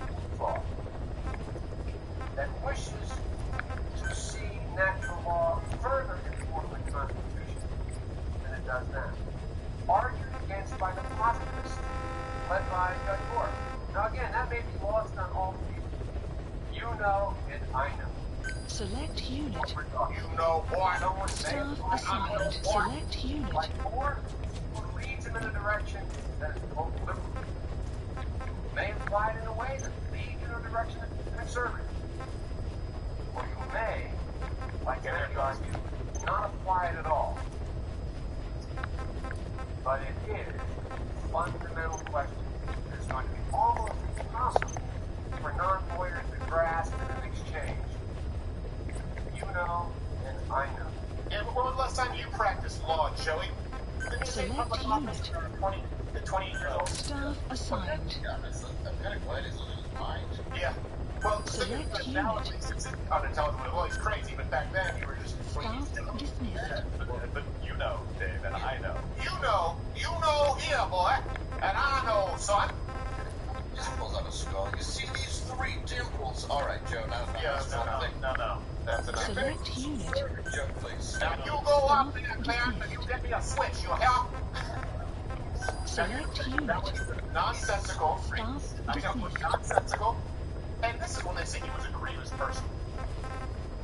Clarence Thomas, I just love he was a happy word. The way he addressed it in this documentary, with a smile, and it's as perfectly dismissive as you can ask for. Select unit. I would be focused on natural law.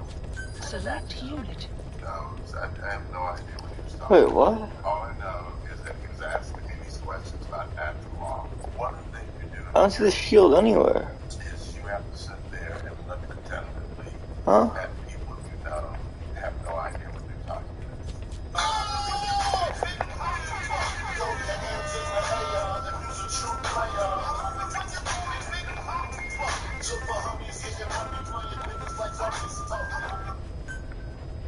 Select unit. You could have just said he's a... Let me see if I can get these headphones on. I could.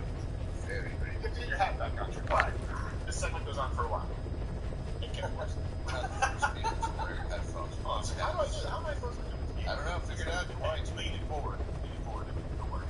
I'm leaning forward. I'll turn off like this. I just... And don't be shy with your hard work there. That's his nice way of saying he's an idiot. He sounded like an idiot. That's why. He's an absolute idiot. And here's the important thing, too.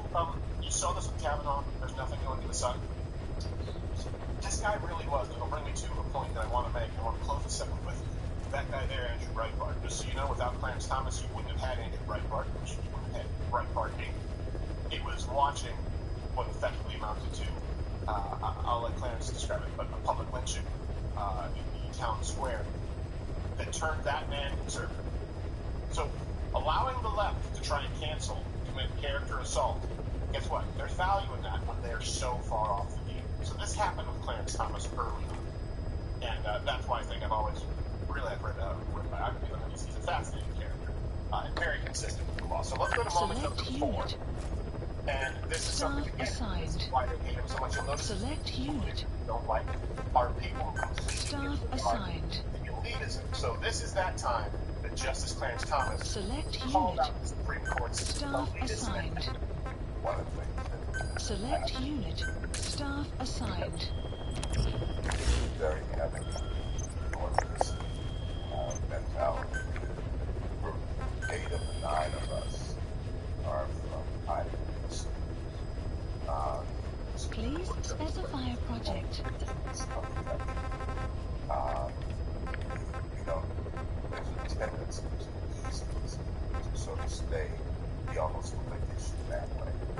Law firms. So I like the idea of getting out, be around. Please specify a project. Citizens and other citizens. Please specify a project. About our fires, build our homes, fight out. I like being around them. I also like the idea of your kids part of all this.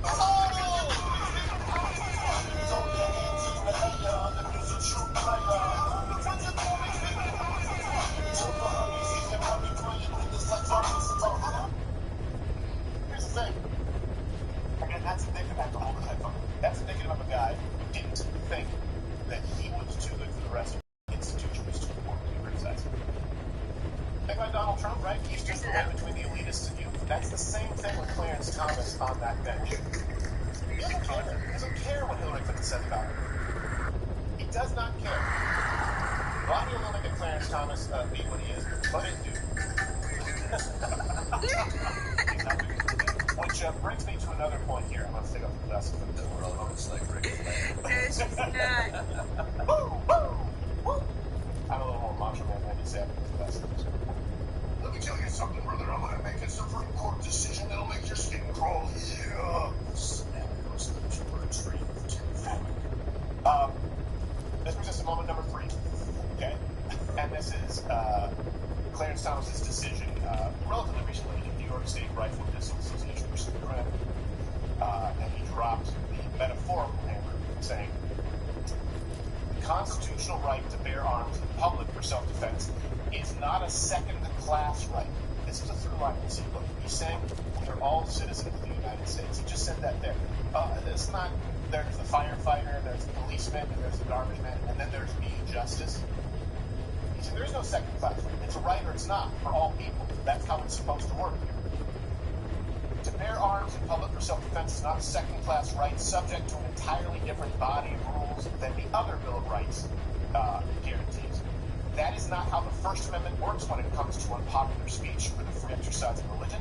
It is not how the Sixth Amendment works when it comes to a defendant's right to confront the witnesses against him. And it is not how the Second Amendment works when it comes to public carry for self-defense. Damn! That left me on a limit piece. You're still sorry. I'm sorry.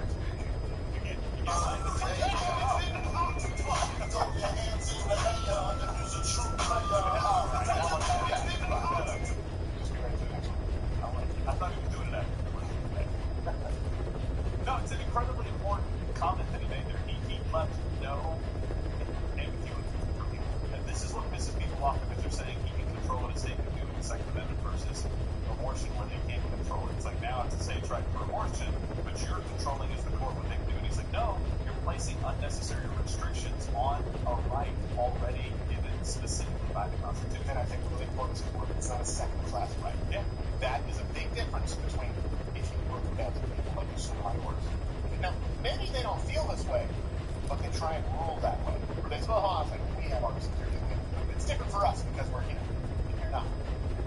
And people say, no, the fireman has just as much of a right to defend himself as I do. He's a Supreme Court justice.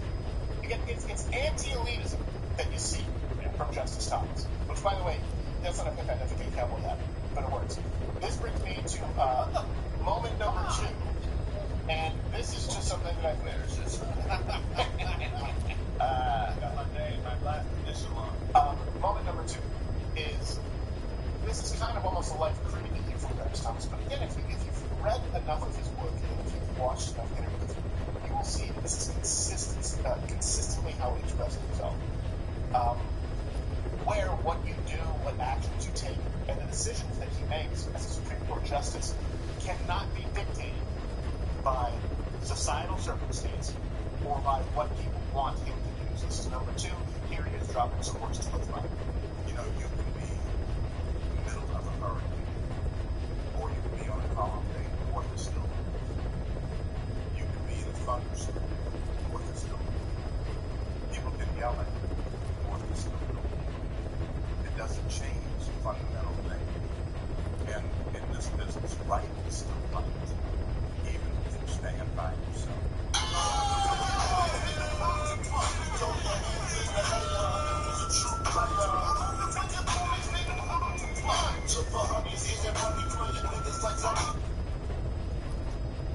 I don't know, there's a whole lot more to say on that one. This brings us to moment number 1. And this is a big one for those of you who are younger watching. And you know what? I'd love to see a comment below. I know a lot of you watch right now, you might be 18. You might be 22. You know, the majority of our viewers and listeners are under the age of 30. So you may not be as familiar with, you know, what they tried on Brett Kavanaugh. They tried with Justice Clarence Thomas first, only with what they call a whiff of racism mixed in. So first off here, before we get to, I want to make sure the final clip is Clarence Thomas. Is that C2 or is that clip C? Okay, so I want to hit the other one first. Yep. So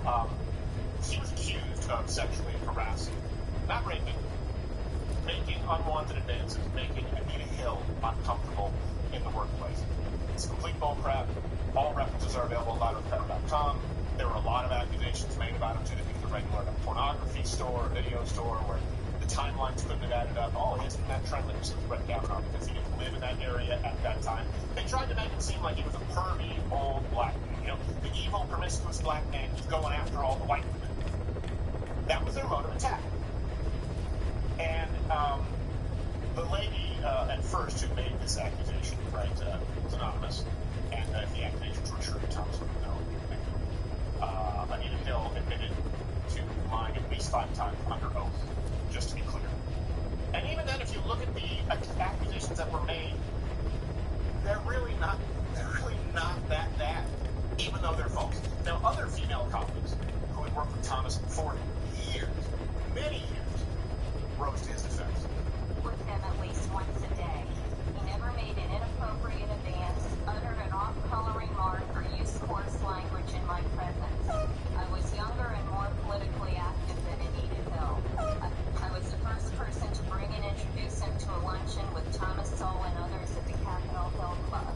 During this entire period, he never made any inappropriate actions towards me or any other female with whom I saw him.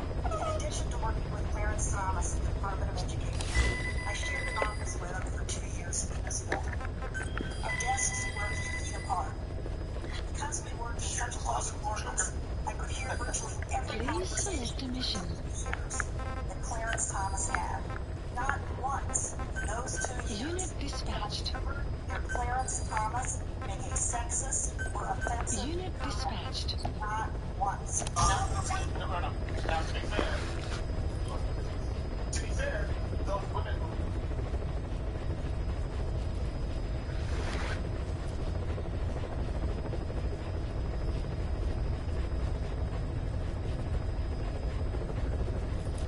Caution, rain approaching.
Gas approaching.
Threats approaching.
25 snotty bitch. I'm on the ID or something that's nasty. My ID, she say I'm special, that's obvious.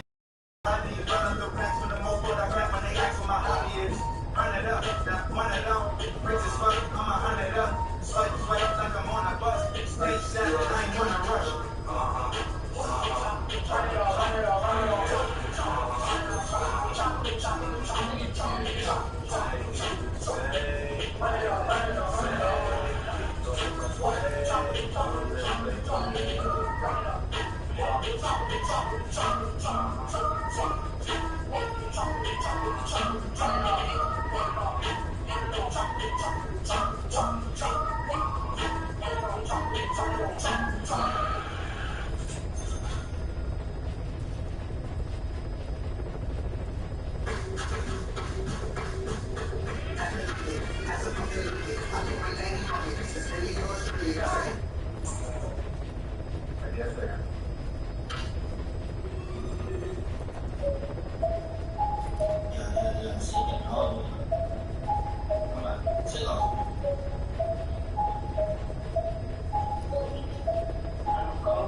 I'm smoking more rock, shot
me. Shop it, let them see I can bump it. Sweet lip, got no talking. Sip it, got to touch it. Molly, nauseous. Big bang, so precautious. Call your heart, unlock it. Rolling the ball on the floor. Walk, walk, drop it slow, slow, slow. Get them walk, walk, walk. Get them walk, walk, walk. Got the on, baby, low, low, low. Tell them all, can't even crack the walk, walk, drop it slow, slow, slow. Get them walk, walk, walk. Get them walk, walk, walk. Got the on, baby, low, low, low. Tell them all, can't even crack the beat. All my idols rivals, ladies play like titles. Somebody like Jordan Cairo, party like Cinco de Mayo. Got that shit jumping like Jordan. Yeah, I be very important. Backwards up imported. Boys have no problem. All my idols rivals, ladies play like titles. Somebody like Jordan Cairo, party like Cinco de Mayo. Got that shit jumping like Jordan. Yeah, I be very important. Backwards up imported. Boys have no problem. What's on name? You can't hang, step it away. How I change, money long, like a flame. I got what? I'm on top. I see what's better, get away from me. God, rearrange me. Hey, boy, you better pop out. And then run down in the trap out. One hit up, let it tap out. Give it up, all your lights out. Fireworks out, bring the birds out. Hey, you want the truth, nothing about. Hey, all this other type shit, take the kicks out. Hey, I'm gonna show you what to take a pic now. All my idols rivals, ladies plays like titles. Somebody like Jordan Cairo, funny like Cinco de Mayo. Got that shit jumping like Jordan. Yeah, I be very important. Backwards up imported. Good boys have no problem. All my idols rivals, ladies plays like titles. Somebody like Jordan Cairo, funny like Cinco de Mayo. Got that shit jumping like Jordan. Yeah, I be very important. Backwards up imported. Good boys have no problem.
Please select a mission.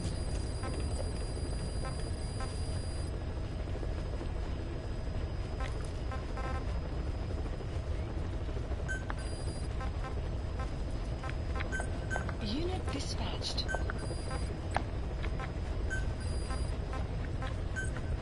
Unit dispatched. Unit dispatched.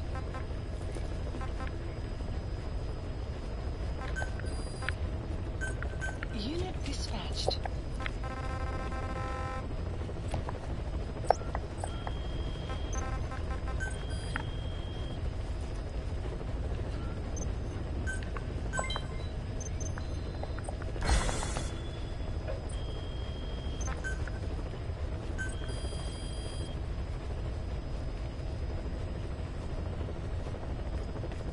Please specify a project.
Hello?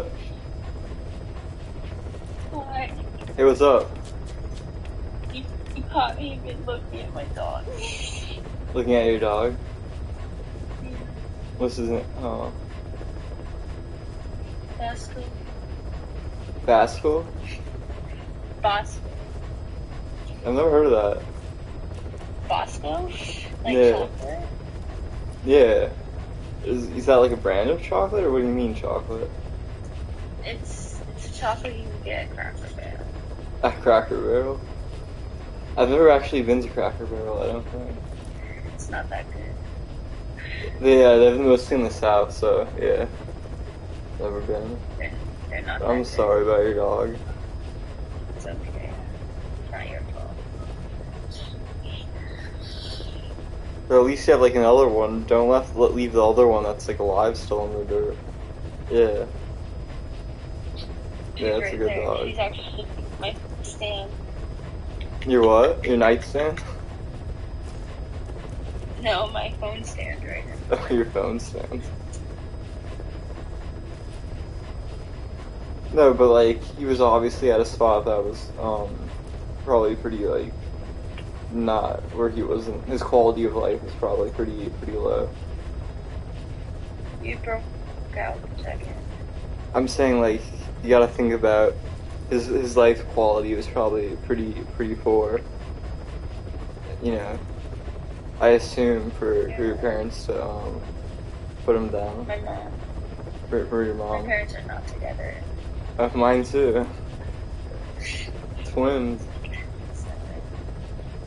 Well, I have a good relationship with both, and my dad remarried. So. Yeah, yeah. My mom, like I said, I guess you don't mind if I vape, do you? Huh? You don't mind if I vape, do you? Your body, your choice. I mean, yeah, but I don't do like often. I don't want it to be like seen as like, oh, I'm some chronic vapor. Yeah. Well, I don't vape. Yeah, I'm not trying to convert you into vapor. You won't. I work at a like Kava vape shop, so Oh, do you work at Nikava? yeah. Do you actually? Yeah. Yeah. You know U Park? University Park? There's a Kava bar right across, but I don't work at that. Oh, it's like it's a chain? I didn't know that. There's multiple Kava bars. Yeah, so it's like a mini like franchise. More like there's just a lot of Kava bars for all of the different people. Yeah, wait, I think it might be. Whole network. Wait, I think my Wi-Fi might be booth. I always, my computer connects to like the second floor Wi-Fi, but I'm on the fourth floor, so this might end the call, but we'll see. Let me switch.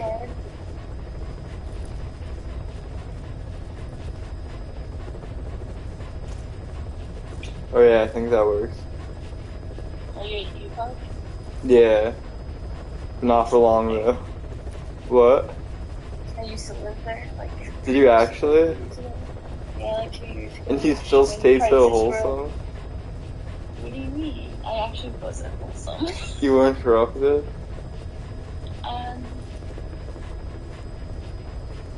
I have a checkered past, so. What, you have a what? Checkered? Checkered past. What does that means like? I used to party a lot back in the day, but. So like you're like a born again, like, yeah. Christian or whatever. I'm not Christian. What are you?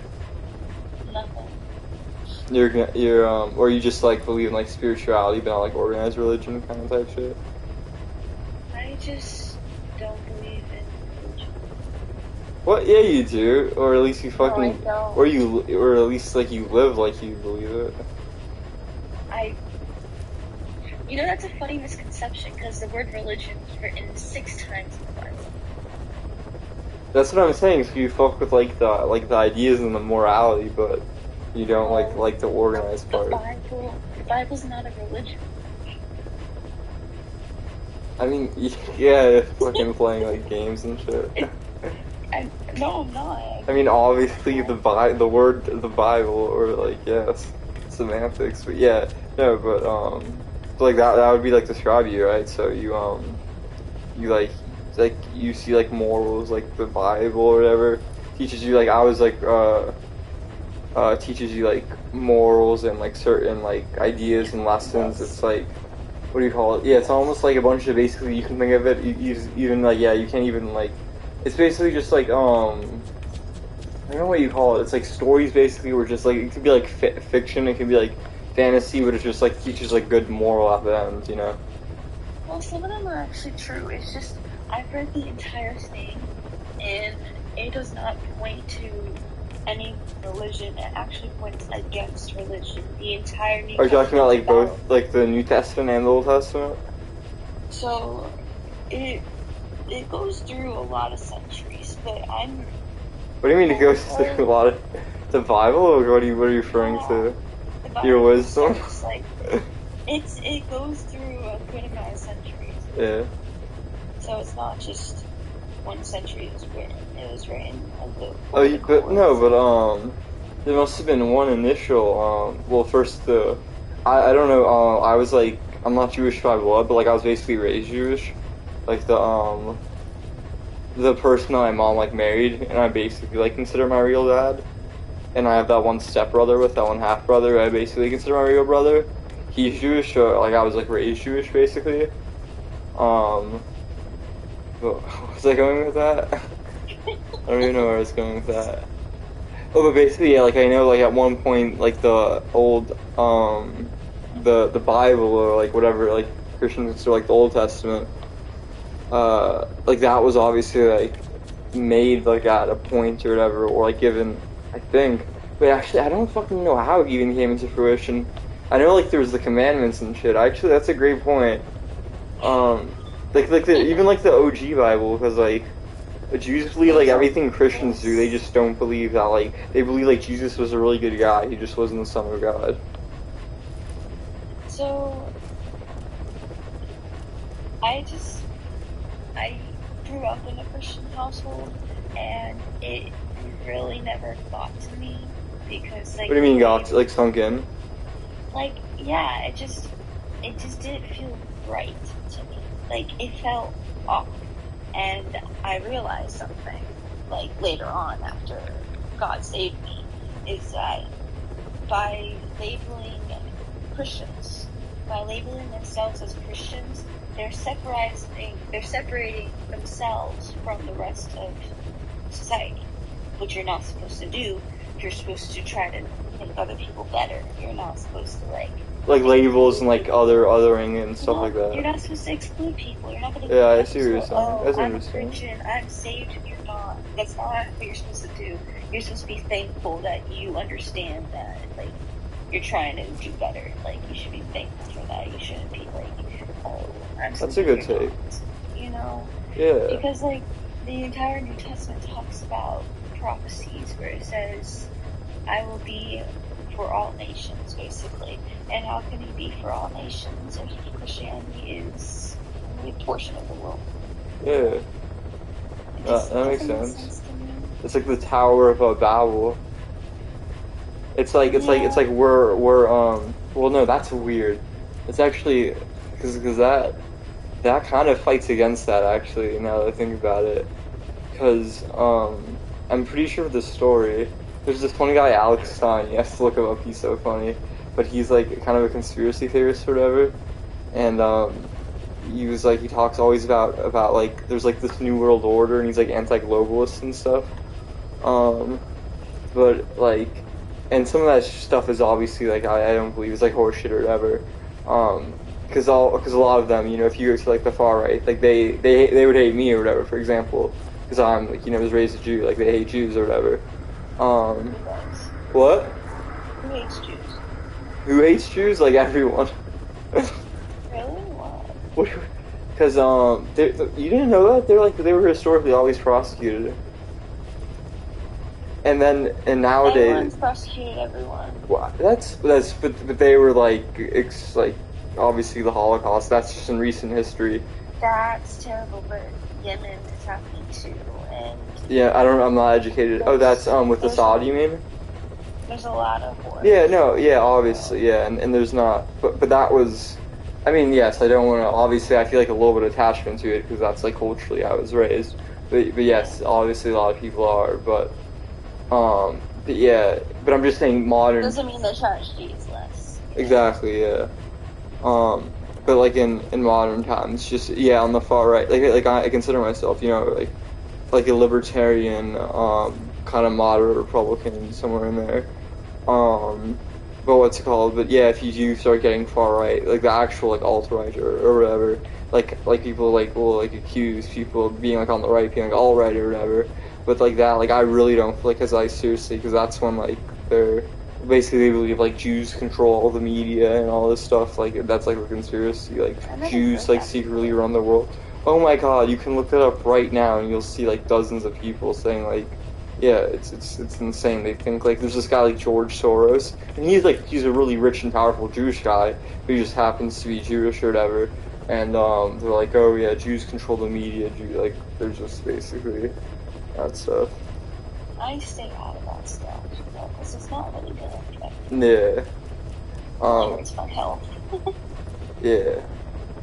That's but yeah, but so basically the Tower of Babel though is interesting though because so I don't I'm like paraphrasing or whatever, or I don't have too much knowledge.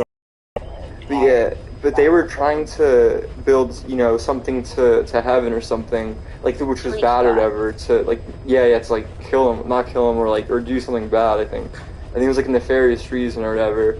Like and to do something like Nimrod. I don't know. This guy Alex Stein says something about like this Nimrod. I guess maybe it's some like evil deity or something.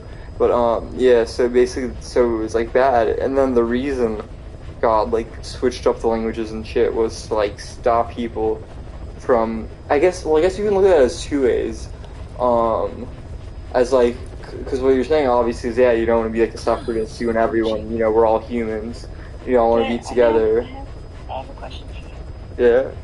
God works in mysterious ways. That's true. So there has to be a coincidence as why we call America the melting pot. Yeah, no, I agree. Because, and we also have something called Google Translate. We have very notorious ways now. Notorious? Yeah, very notorious ways in 2020. Do you know what notorious means? Yes, I do. Wait, or maybe I'm thinking of notoriety. No, yeah, that's to do with notoriety, right? I'm not talking about notoriety. I'm talking about notoriety. No, but notorious is notoriety like in a different word form, right? If something's notorious, it means it has a lot of notoriety. I think so. No, I've done that before, where I thought like I confused two different like the same word, but like in two different like verbiages. But yeah, if something is notorious, it has a lot of notoriety. Silly Billy. I'm pretty fucking sure I'm right. I'm shocked. You're fact checking me? You don't believe me? No, I do believe it. No. If I'm wrong, I'd like to be like obviously correct myself. Or maybe it has several meanings. But I'm like 99.5% sure at least one of them is pertaining to having a lot of notoriety. I think it is. How I'm too tired for this. I'm pretty sure it is. Maybe it has another meaning, but definitely the main meaning. I just find my dyslexia is getting me. Oh, you have dyslexia too? Not like I used to. I look at certain words and like you look confused. The only I basically got rid of it, but the only time I think I experienced it or how manifests itself is if there's two vowels together, I might switch them up an I and an O, or something right, the word doing. When I write it down sometimes, if I write it down here, I look at it doing. Is that doing? Is it doing? But yeah, no, I see. I had dyslexia when I was little, and I went to a special school for it and shit. But it wasn't that severe, because I only spent 1 year there, and they're basically yeah, you don't really need it anymore. But I suspect why I have it is because my mom, when I was first born, she raised me, like, she taught me German. I don't know why the hell to this day she did that or whatever. But then when I was about to start, like, kindergarten, she's like, oh shit, you know, I can't, like, speaking German and shit in school and stuff. And then when she married my dad and stuff, he was Jewish and stuff, so I went to like then later on went to like a Jewish school, so they taught me Hebrew, and Hebrew like looks like it's not even the same like alphabet or whatever. It's like looks like, you know, like dragon writing, and it's like from left to right, not right to left. So I think that kind of honestly, maybe I would have always had it, but I think that's kind of what like triggered it. Because I was like there at that Jewish school for basically for 2 years. I mean, I have like the vaguest sense of like, because I had my bar mitzvah and stuff, so I had to like years later study it a little bit to like read a little portion, but like, I mean, I have like maybe a vague sense of how to like some of the weird scribbles are like pronounced, but yeah, I do not know what any like words mean or anything. Like, yeah, so maybe if like you gave me a text of Hebrew, I might be able to like guess like some of the way you say stuff, but that's about all. Okay. Yeah, but yeah, no. Let's see if you can do it. What? Let's see if you can do it. No. What are you gonna do? No, I'm saying like, let's say like some person would say like would make complete fucking gibberish up when they were given like sorry I cussed. Yeah, that's like a way to like, that's an example like in which I think you can better me or whatever. So I realized I cuss too much or whatever, and that's obviously not like a crippling thing or whatever. But what? Like I cuss like sometimes too much, like habitually. Fuckity fuck. Yeah, that's bad. God's frowning down. I don't care. I think it's more like how you use it, but just generally. Sometimes yeah, I'll say it in like the wrong environment, so you know. Like you'll say to someone? No, or for example, like they might be like a kid around, and I'll swear I'll be like, oh, like this, like, dang, I should have not said that. You know, dang.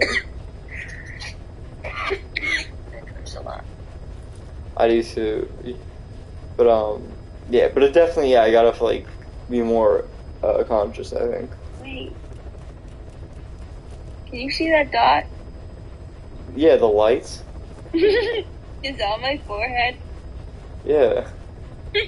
That's because it's the angle. It's you can control it. Whoa, you can control like Rudolph the yellow-nosed reindeer right here.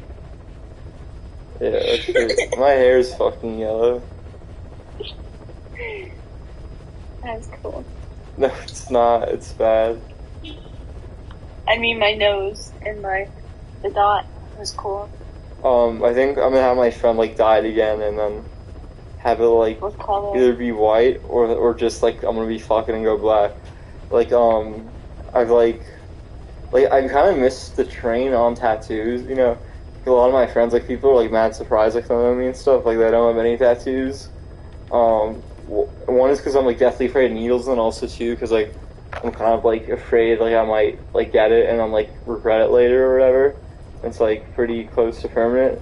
So yeah, I'm considering just like expressing myself via like hair color and piercings for the moment.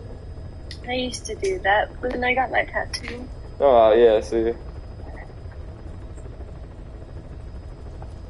Let me see it. I like the birds a lot. Thank you. I'm actually missing 4 of them.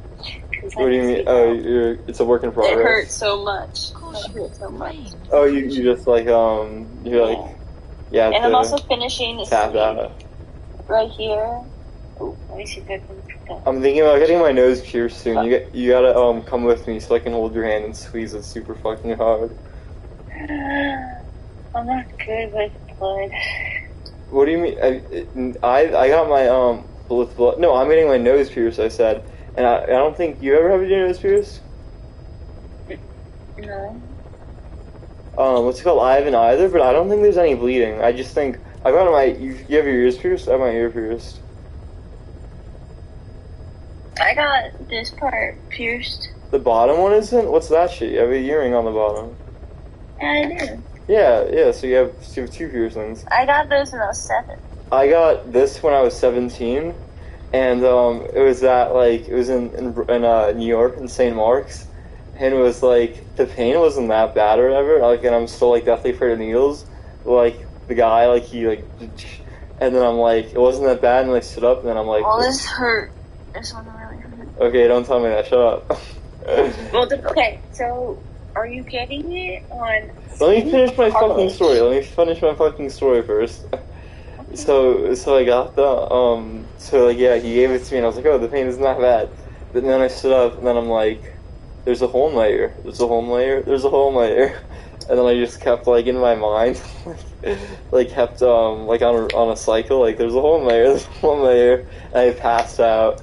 I just went, and yeah, and then this guy's like, he's like some Indian guy, he's like, get him some sugar, get him, raise his blood sugar or whatever. And then, like, he was, like, mad nice, he gave, like, a Kit Kat bar or something. And then, yeah, like, I came to. Yeah, I was just like, shit, there's a hole in my ear. Are you bleeding? No. Am I bleeding right now? Okay, when you got it, did you feel like stars? Like you saw stars? When I passed, like, did I see stars? No, Did you feel like tiny stars?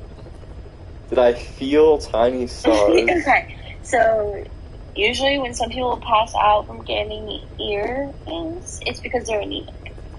That's also part of it too, I think. Yeah, because I'm very tall and like very skinny, and I've never been like formally diagnosed with anemia, but like yeah, like, and people have recommended like if I stand up too quickly after laying down, like it'll like whatever fuck my head up. Like yeah, but yeah, because I'm like 6'3" basically, and So where are you getting the piercing? Not this. Right here. Yeah. Well, I don't know if that's cartilage or skin. This is 100% cartilage. Yeah, I would never get something. Yeah, I don't think so either, and it also skeeves me out. Like when you take it out, like there's like a with like a hole between your nostril. That's kind of weird. But I mean, it's kind of tight because they heal so quickly though. I mean that also kind of sucks too. But like yeah, like I'm pretty sure. Yeah, I can't take this one out. This one I can. This one I can like. I don't think this is ever gonna close, honestly. Definitely not here because it's not really cartilage. Up here, it will close really fast. Yeah. I have the earring here, and I also have my belly pierced. Do you know Naruto? Naruto? Yeah. I've heard of it, but I don't really watch it. There's this one character. My work had a party once for Naruto. Had a party for the Kava bar had a party for Naruto. Yeah. Like, what does that even mean, first of all? But like, it means like tons of people came, drank kava, and dressed up as Naruto, or like people from. What was it? A special like? Was it like the ending of the series, or what? I don't know. I think it's my boss is like friends with this girl who comes in all the time, and she comes up with all these ideas, and he's like. Oh, so it's just like so like you don't think it was like because like the show ended or like a new show started or something? It was just like, we're gonna have like a themed party. We're having a themed party. We're having another one for Pokemon Go this month. I'll have to go. I'll have to Pokemon Go. I don't work when this happens. I work day shifts. No, you better be there. I don't know about that. Nah. Yeah, you don't wanna. You can't shit where you eat. Yeah, whenever I stayed there, I was asking questions, and I'm like, yeah, you can't. Yeah, it's not. Yeah, you can't mix business with the fun stuff. No, that's when I covered for one night before, and I told everyone this is the only time you're ever gonna see me work night. I'm only covering because she feels sick. Thank you. You're the homie for one of your coworkers? Because I have 3 locations and I work at 2. You have 3 locations? Well, I go to 3 locations. Well, no, I'm just giving you shit. I know what you're talking about. Okay, whatever. So I only work at the 2 locations, and I work at only 1 day a week. So I usually hang out there at night. You work each 1 day a week, or you work just 1 day a week period? I work 5 days a week because I'm trying to make money. Yeah, but I have corona, so I can't work right now. Yeah, you gotta help me boost my antibodies. I've definitely had corona before. Well, I actually did. Yeah, I went to the hospital, and like, oh, by the way, you have corona, and it literally did not affect like. Maybe I felt like 98% or something, or like maybe just slightly under 100, but like. I have the vaccine, so it's not too bad. I did not. Well, I'm scared of needles, and well, like. I didn't get it by choice. I'm not like super conspiratorial in the sense like I think they put like some fucked up shit in it or something. It's just not like probably if like before I knew I had it and I had like the natural tested. And the natural antibodies, and if they had like the spray, like a spray version or something, I probably would have gotten it. But like, yeah, I just like literally I had to like get strapped down one time for like. The first thing I did when I got it is I took a video of myself and I put a magnet on it. Oh, because that one like nutso, that one like nutso girl that was like. And then I just like I just took a video like not saying. Which one did you get? Moderna. Is that the one-shot one? No, I did not want to get the one-shot. Yeah, that's the Johnson & Johnson. That's like I mean, I consider them all not great. Dead. I had to go home the next day after I got the shot. The first or second dose, please. You're not. Are you boosted? Are you fucking boosted? No. All right. At least your sanity. At least your sanity. Fine. So my dad wanted me to get the first vaccine so I can visit him, and then okay, yeah. Uncle and aunt wanted me to get the second vaccine to visit them. So I was like, I mean, yeah, that kind of sucks funny. too. When I went in, the guy behind the thing was like, so you were supposed to come in 1 month after you got the shot. It's been 9 months. Oh shit! I think that kind of fucks up the efficacy too. Whatever, man. Whatever, you got like the style. What took you so long? And I look at him straight in the eyes. I go, I'm not here by choice. You didn't fucking redeem your $100 FAU, all this shit, like all like the little handouts. No, at first when the vaccine first came out, it was like you was an honor, like you receiving the vaccine, that was like a gift in and of itself. But then they realized like, oh shit, some people aren't getting it, then they have to like up the ante, and then they have to be like, oh, we're gonna give you, not only will you be like get the vaccine, then you'll also get like $100 like Shake Shack gift card on top of it. Well, I actually took a few years off from school because of some things that happened. No, me too. Honestly, I've like I'm like low key like as far as credits go, like I'm probably not even a sophomore.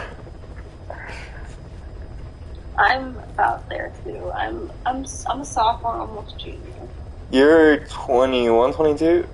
21. But I'm turning 22. I took a few years off and I started working, and then COVID hit. So Yeah. I started working again. Yeah, like it's good that you work and stuff. Yeah, like I've never worked in my life except like I've done like some like stocks and stock trading and stuff. Yeah, because my parents are pretty well off. I mean, it's like a blessing and a curse. In the sense where like obviously, yeah, like it's nice that like My parents are well off, but they don't help me. Yeah, like honestly, like my dad, I mean, like I don't want to like shoot myself in the foot and stuff, but yeah, like it's to the point where like now I kind of gotta like learn how to, be self-sufficient and stuff. Like I mean, like I am and stuff, but I mean like financially and whatever, And I always feel bad like constantly asking my dad for money and stuff.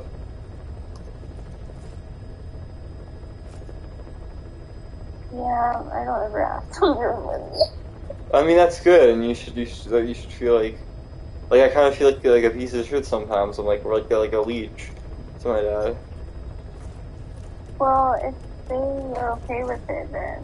And I mean, especially since, like, I'm not his, like, biological son and stuff.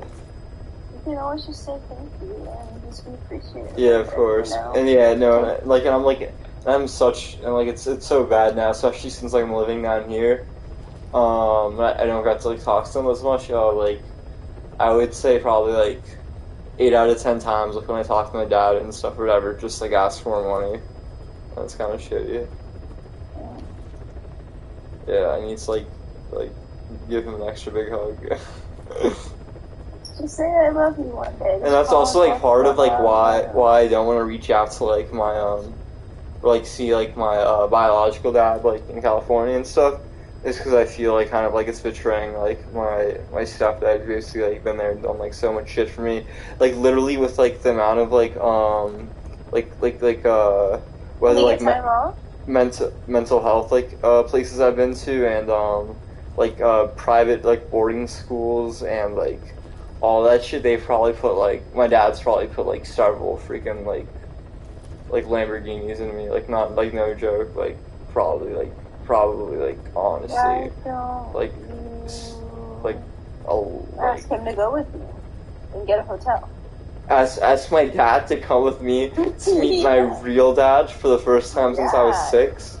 He's not your real dad, he's your biological dad. Yeah, my biological dad. Yeah, honestly, yeah, I kind of, like, low-key think...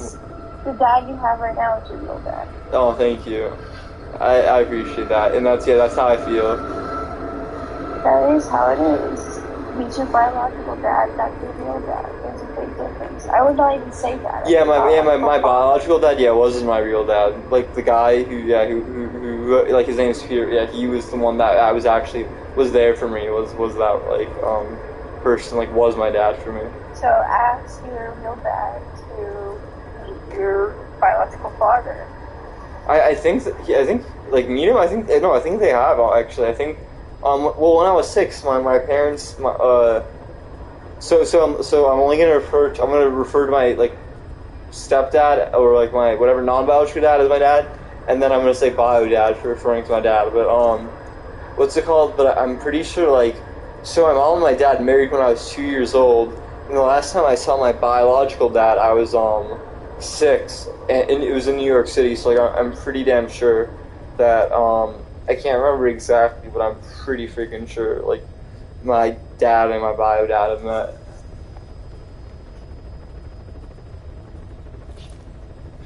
But yeah, first of all, I don't even know if he's, like, available to like, would be, like, available on, like, the dates to, you know, come with me to see him. Talk to him about it. Ask his opinion on the matter. Well, no, that's, like, I only kind of try to talk about that with, like, my mom and stuff, because, again, like, I feel bad about it, because, like, I feel like I'm betraying him or something, like, because, like, think about, like, you're not even, like, he literally did, like, so much more, like, literally probably did more for me than, like, his, like, my stepbrother or my half-brother, what's it called, you know, like, and he spent, like, countless hours, you know, helping me, like, deal with all this shit, you know, and I'm not even, like, his biological son, and then I'm gonna, you know, go off and whatever, you know, like, I basically just... I mean, yeah, but I guess that's how I would maybe feel if I was in his circumstance. Ask his opinion. Say, no, he's supportive. He's definitely supportive of it or whatever. But I don't know if he's just... Well, I don't know if he's just saying that, obviously, because he doesn't want to be, like, you know, because he wants to be, like, the bigger, like, because he wants to, you know, be super, like, whatever, you know what I'm saying? Yeah. But yeah, I think as long as, like, honestly, like, I think it's, like, which is not gonna happen, and would be the only case if I would betray him, is if I would, like, meet my biological dad and be like, oh my god, like, you're, like, so lit, like, you're, like, not a piece of shit, like, and, like, da-da-da-da-da, and, like, it was, like, you know, whatever, like, and it was, like, oh, I want to live with you in, like, California, and so, which is, like, not gonna happen or whatever. Like, basically, all I want to do from this trip is, like, get closure, as far as like, for example, like whenever I go to like a doctor or anything, they're like, what's your like his family history of like blah blah blah blah or this or that, and I'm like, I don't fucking know for half of it, you know, like it's like a shot in the dark for like half of my stuff, you know, and yeah, and to get closure, like if he were to die, but like yeah, because yeah, if he were to die, like and like considering like I don't know, like his like lifestyle and stuff, I feel like it's like he would be like more elevated for that to happen, but yeah, I would feel like I would have regrets, so I kind of don't want to preemptively set regrets. Well, my advice is gonna be visit. You know, you never know, as you know what happened. That when someone stays, when they're their last. Exactly. Yeah. That's what I'm saying. Also, I will regrets. call you in like 2 minutes. I need to go to the restroom. Alright? I will call you in like 2 minutes, I promise. Yeah, no, just leave the phone on. No, I love that. I love what? No. I can't do that. Okay, no. I'm joking. You get nervous, you get pee shy? Yeah. I used to have that, but okay. Alright. See you soon. Okay.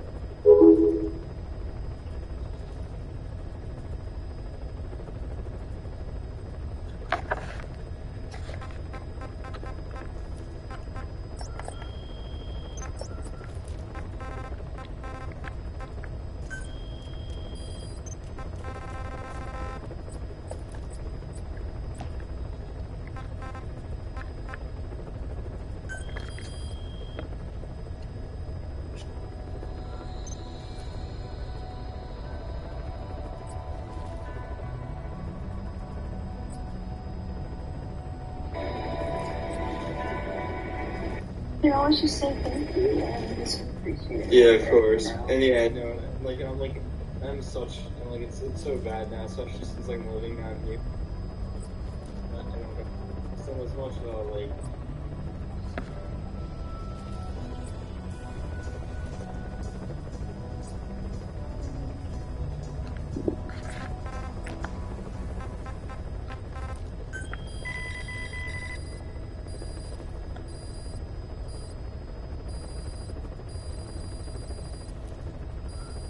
Please select a mission.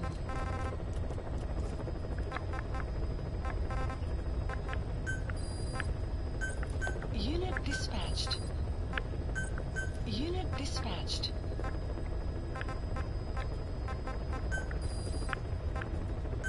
Unit dispatched. Unit dispatched.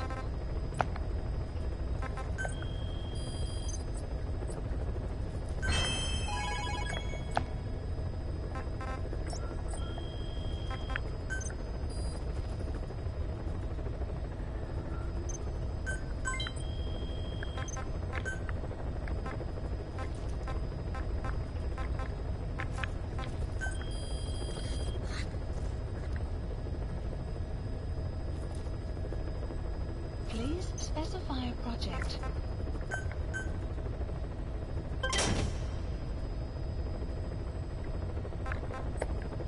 Weather will clear shortly.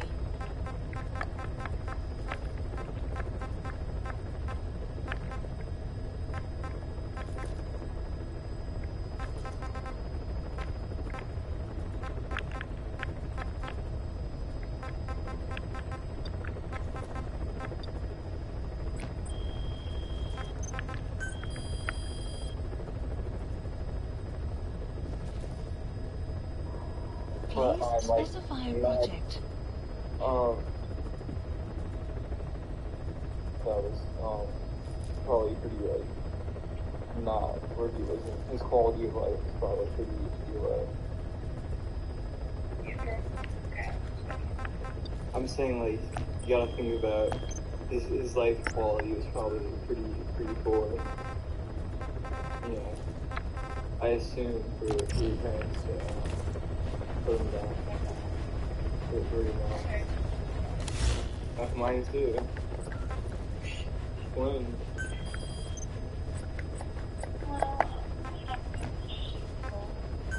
Please select a mission. Yeah, you know, my mom, like I said, I guess you don't mind if I vape, do you? You don't mind if I vape, do you? I mean, yeah, but I don't do like often. I don't want to be like seen as like some chronic vapor. Yeah. I don't think.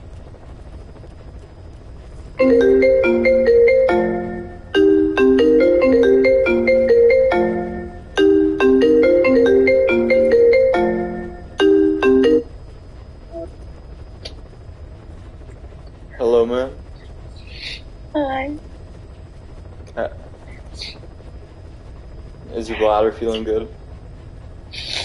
Yeah, but I kind of was sad. Oh, you so you. I don't know. So, I still don't know what the hell I'm gonna do. You seriously gotta think about it. He, like, even, he don't, like, obviously, a dog's, like, psyche and stuff isn't as dynamic as a person's, but obviously they still, and he wasn't abused, he lived his whole life with you, and knowing that, I'm sure he must have been loved and cared for and hugged. And if seriously, if he was put, I don't know, maybe you really disagree with your mom, but if he was... I don't disagree. Well then, you have to know that he was living, you know, in pain, or not living in, you know, in a spot where it's fulfilling, and honestly, to do that to an animal, it's almost, like, I don't want to say it's cruel, because I know where you're coming from, you know, you obviously want to be with him, you know, and hug him and stuff. But if his body is just, you know, giving out on him, it's just painful for him to be there, you know, I think that's the right thing to do. Because, you know, and nothing's gonna ever, he was probably so lucky to have you. There's nothing that's ever gonna take that away. And at least, you know, you were able to have a great time, like, amazing 16 years with him. I wish it was 420. But what if he would have lived more, and then he would have, you know, he would have had, or maybe those 4 more years from 16 to 4, maybe they would have been terrible years for him, where he was in a lot of pain and suffering, and I don't think that's right. No, he would not last 4 years. Well, whatever it may be, if he was living, you know, in agony, I think it was way better I feel that... like it was 16 years. It feels like it was just yesterday I got him. Yeah. You loved him, and he was obviously felt loved. I guess it just feels like my childhood is gone. Hold him close, cherish him, obviously. Don't forget about him. And obviously you won't, yes, obviously. But you have to know, it was his, God does works in weird ways. It was his time to leave. You have to think of, again, if nothing would have happened to him, he would be sitting there right now with you, or wherever in that house, in tremendous, tremendous pain. In tremendous, tremendous pain. And then that would take away from all those 16 years of amazing times you had. Do you understand what I'm saying? I'm so sorry. I want to give you a hug. I'm sorry. Huh? I want to give you a hug. I'm sorry. It's not your fault. Obviously it's not, but I know there's no easy things. When I see it, you're obviously very attached. Yeah, you're gonna have him. His soul is out there somewhere in whatever. You had an amazing 16 years with him, and you're gonna have him around your neck for the rest of your life or something, right? That's what you're working on with your mom? Yeah. And otherwise, so you'll still have him with you. And if you didn't have him with you in that sense, he would be with you in a spot where he would be doing terrible, and you wouldn't want to do that to him. No, you're right.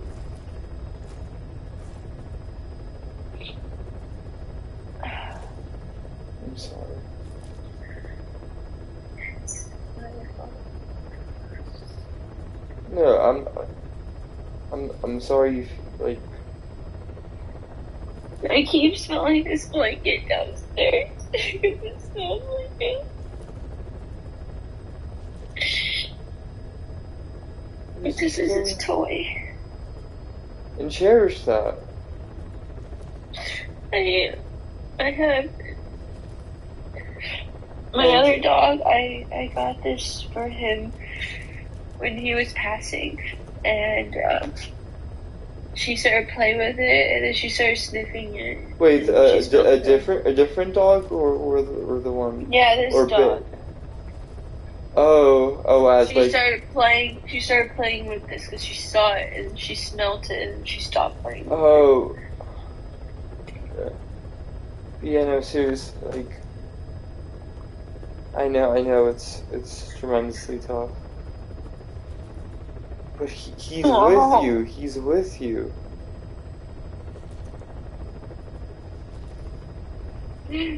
That's so cute. Yeah. His hand wrapped around it. It's a But she. don't. Oh, she. It's her hand. She's always misgendered. So, yeah, She's such a misgendered. big dog. Yeah. She looks like a king. Well, most of the time, you think dogs they look like certain genders? Yeah, they kind of do. I don't see that. Maybe they do, but I haven't noticed that. But fuck, what was I about to say? Yeah, but don't let I don't know if she's good with like toys and stuff, but don't let if she like rips toys and stuff, then I'd be No, she cautious does not. about. Okay. No, Bosco was actually the one who ripped toys. She is. Oh, so Bosco, gentle with that's them. his name. Okay, I thought you said something else. That's Ella. That's my deaf dog's name. the one that's with you. Ella and Bosco, that's cute. Well, they have very big age differences. She's like 6'7" and he was 6'2". Yeah, that's actually similar thing with my dogs. So I have this guy, this dog Cody. He's my first dog. He was the one that was actually abused, and I got him when I was very young as well. And he's such a positive dog now, and he's always like wagging his tail. But he's I think like 16 as well, and he for the last couple months, it was actually interesting. I talked to my dad today. For the last couple months, or year actually, probably year or two, give or take, he's been like going down. You know, his health's been kind of tanking a bit. But I've always asked my parents and stuff. You know, how is he doing? They're like, oh, not his best, but he's still hanging in there. He's still wagging his tail. He's still happy. But Oh my gosh! I put my glass in between her legs. Just to put it there to move my hair. And she moved. You caught it, lucky. Good reflexes. Yeah. Keep going. But yeah, so today I actually spoke to him and I was like, oh, how's Cody doing? That's his name. His name's Cody. He was originally named Jackson, but that was either from the abuser or someone else, so we were like, fuck that, or different name. Yeah. So I was like, oh, how's Cody doing? And my dad, who's usually, he's saying like, oh yeah, obviously not, like, he's not too great, but his tail's still wagging, and stuff.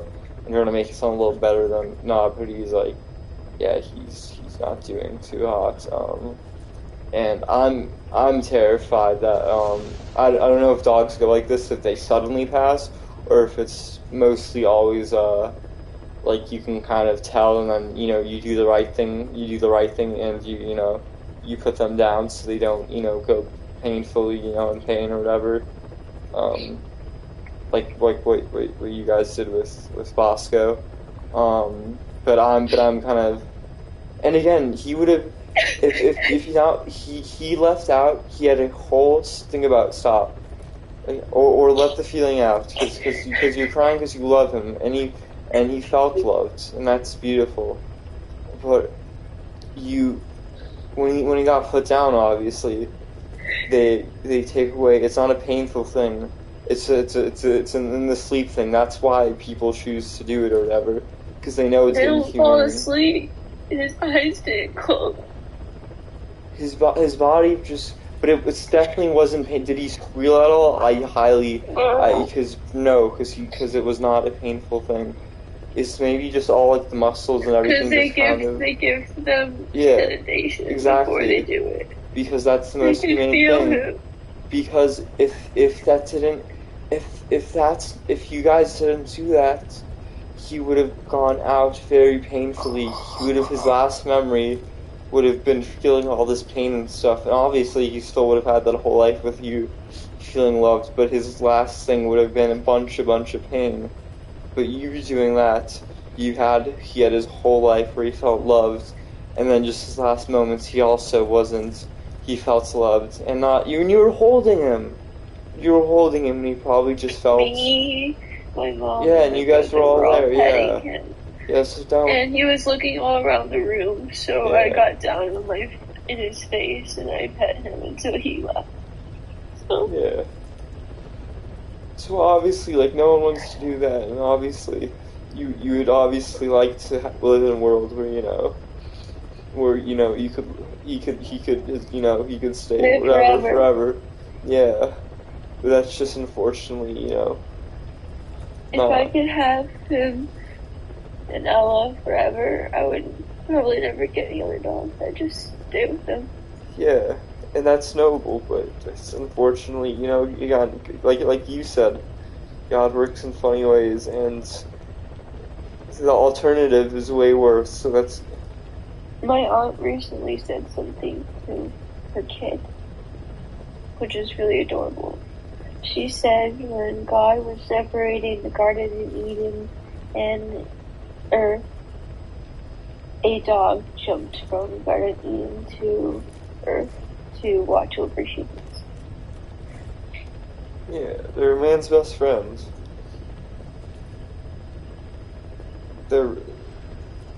Obviously, depending on dog, they can be very, very loyal and loving, and just... Oh, yeah.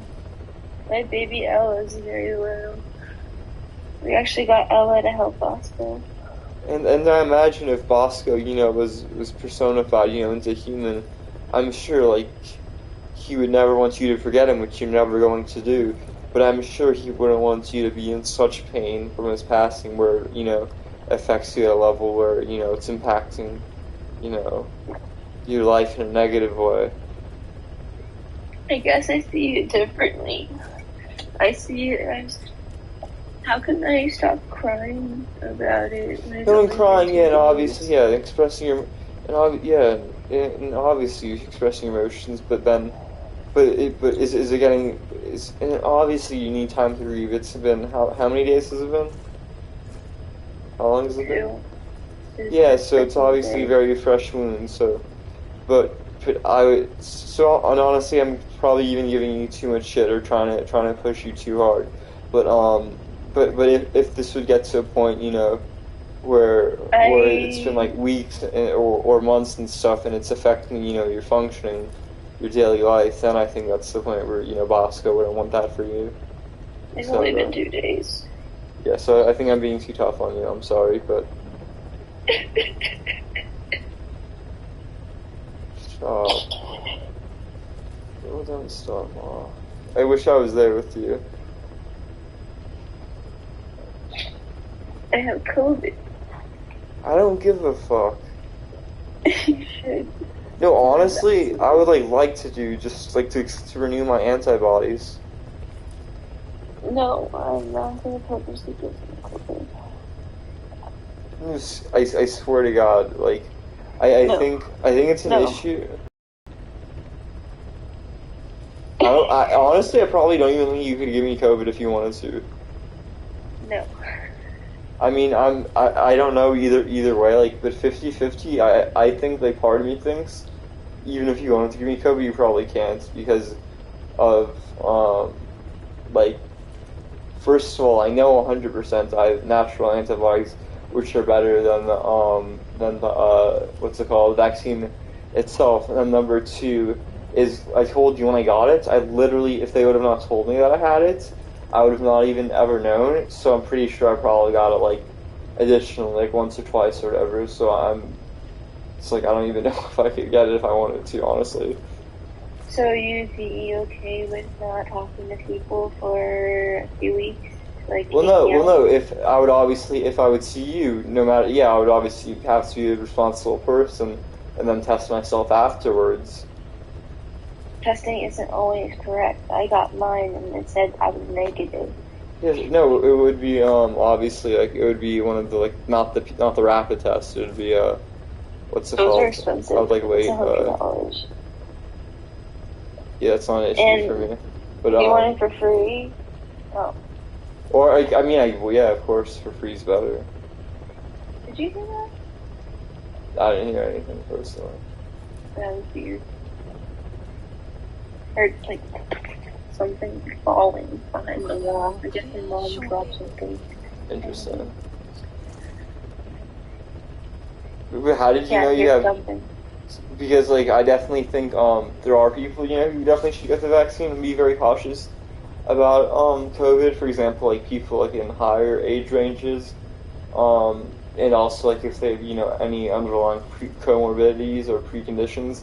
Like, for example, my dad has asthma and stuff, and he's also, like, on the older side, so, like, him, obviously, I'm concerned about, and I thought, like, definitely, like, it was, like, I mean, he's pro-vax anyways, so, but yeah, I was definitely, like, yeah, like, not giving him shit for getting the vaccine or anything.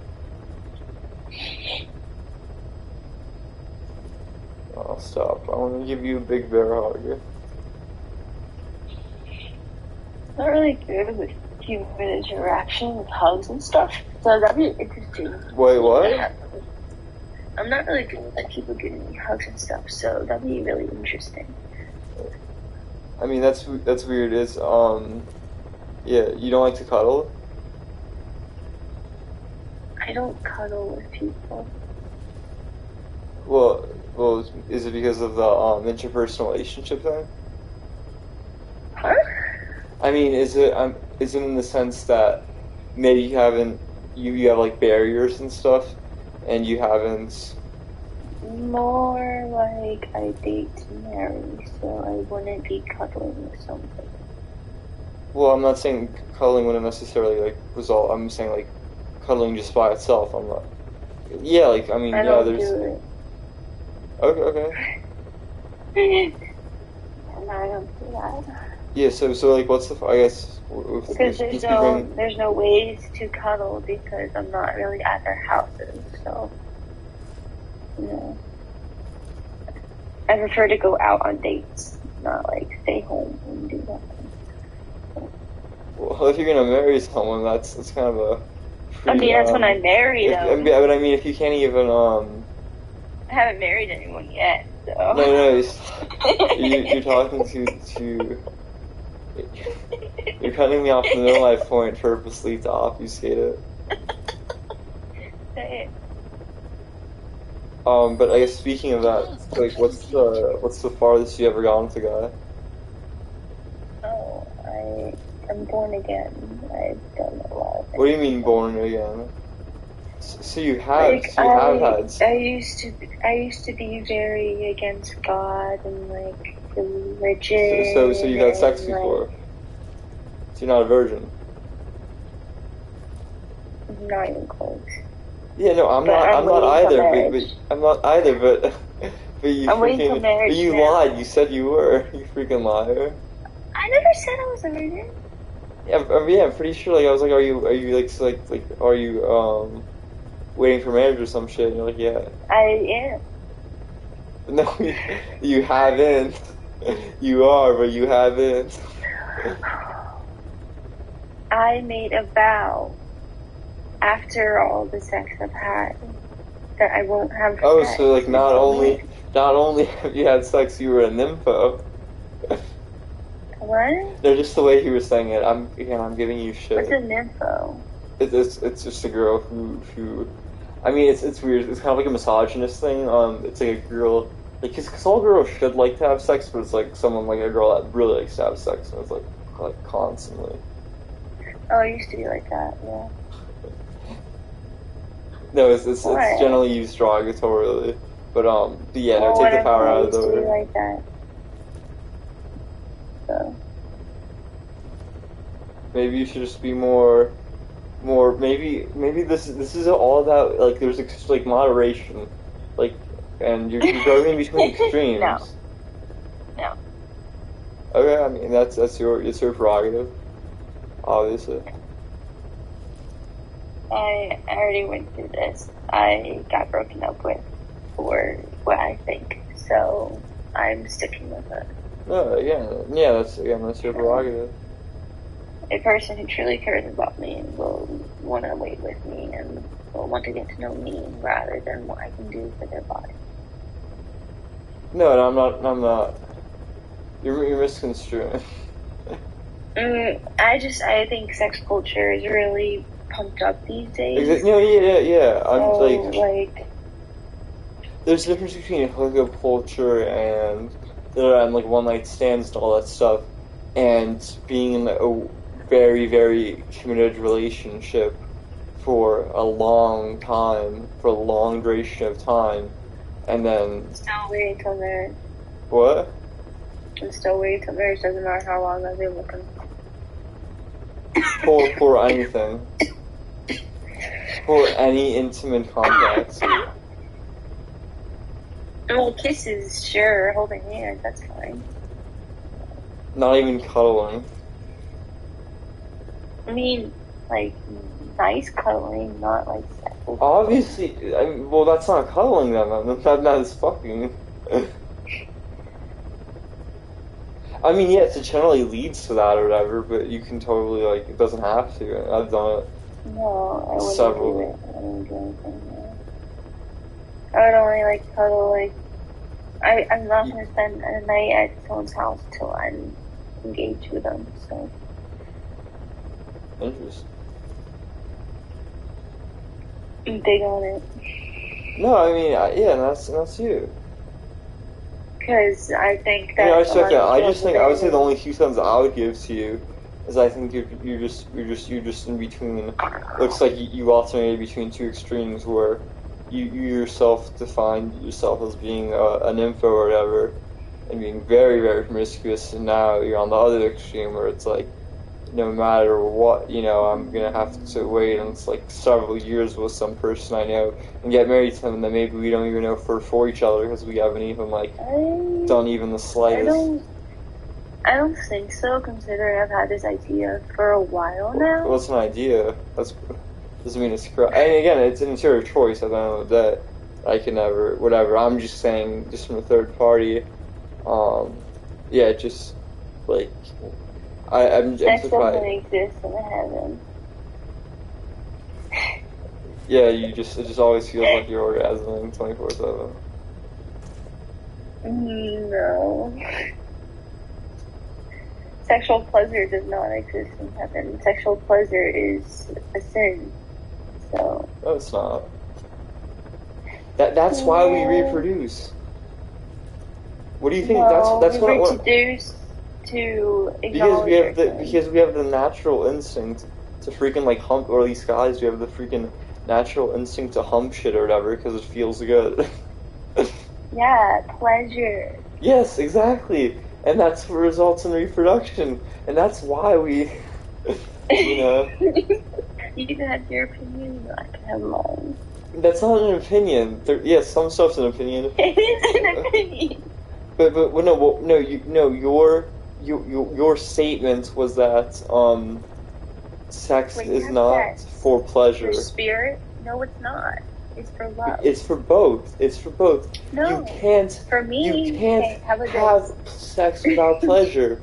You literally Okay, how cannot. about this? You literally, For you- unless you jack off into a petri dish, and you get in vitro in like the petri dish baby. Yes, if you do a petri dish baby, there's no and then you really love the person you're giving the Petri baby to, yeah, then there's no like pleasure involved or whatever. But if you're doing it manually, yes, like there's no way to avoid it. There's going to be at least a small amount of pleasure involved. I guess you see it differently then. That's not even seeing it differently. That is okay. You're trying to tell me I see things. No, but this is a fact. This is not a see thing. I can. There's difference over. It's not a fact. It is a fact that when people engage in intercourse, at least the man experiences at least minimal pleasure. That's why I'm not doing it so much. That's why? Yeah. Because sexual pleasure is not good for you. Maybe that could be, or you know, whatever. Like, that's your justification reason, but again, yeah, but that's a different, now you're saying something different. What? No, I'm not. No, initially you said, you can have, like, with something like procreation without having pleasure or something. You can. No, you can't, which is what I'm saying. Yes, you can. How? By loving the person and wanting to have a kid. And but that wouldn't take away the pleasure. Do you even know what pleasure means? Yes, I do. And I wouldn't see it as pleasure, I'd see it as love. Well, maybe they overlap.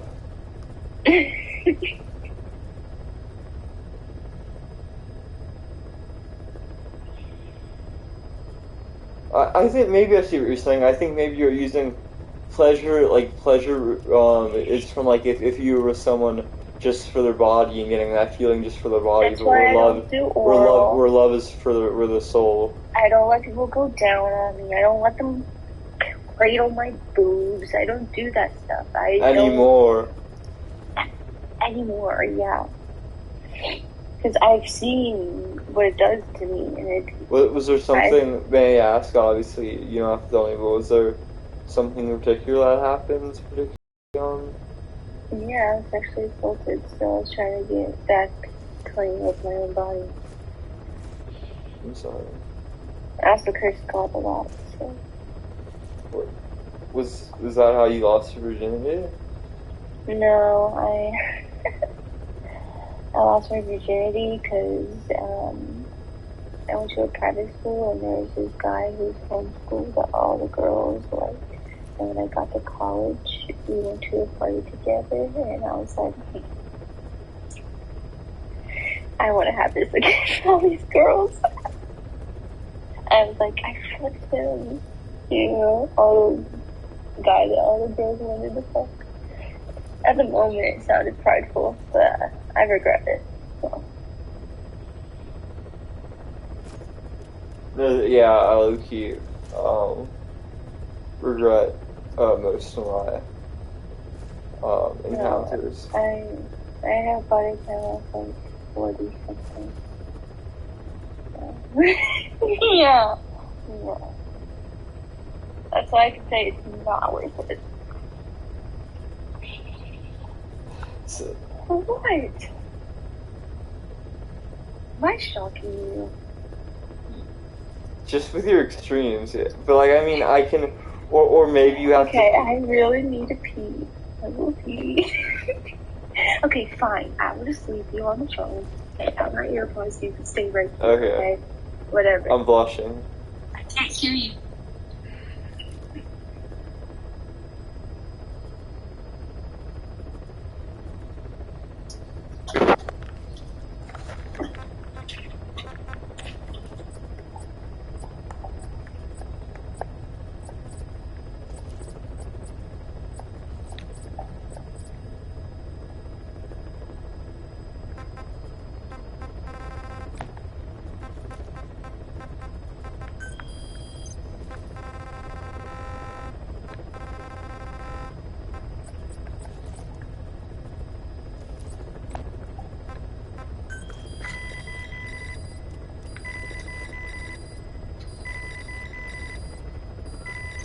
Please select a mission.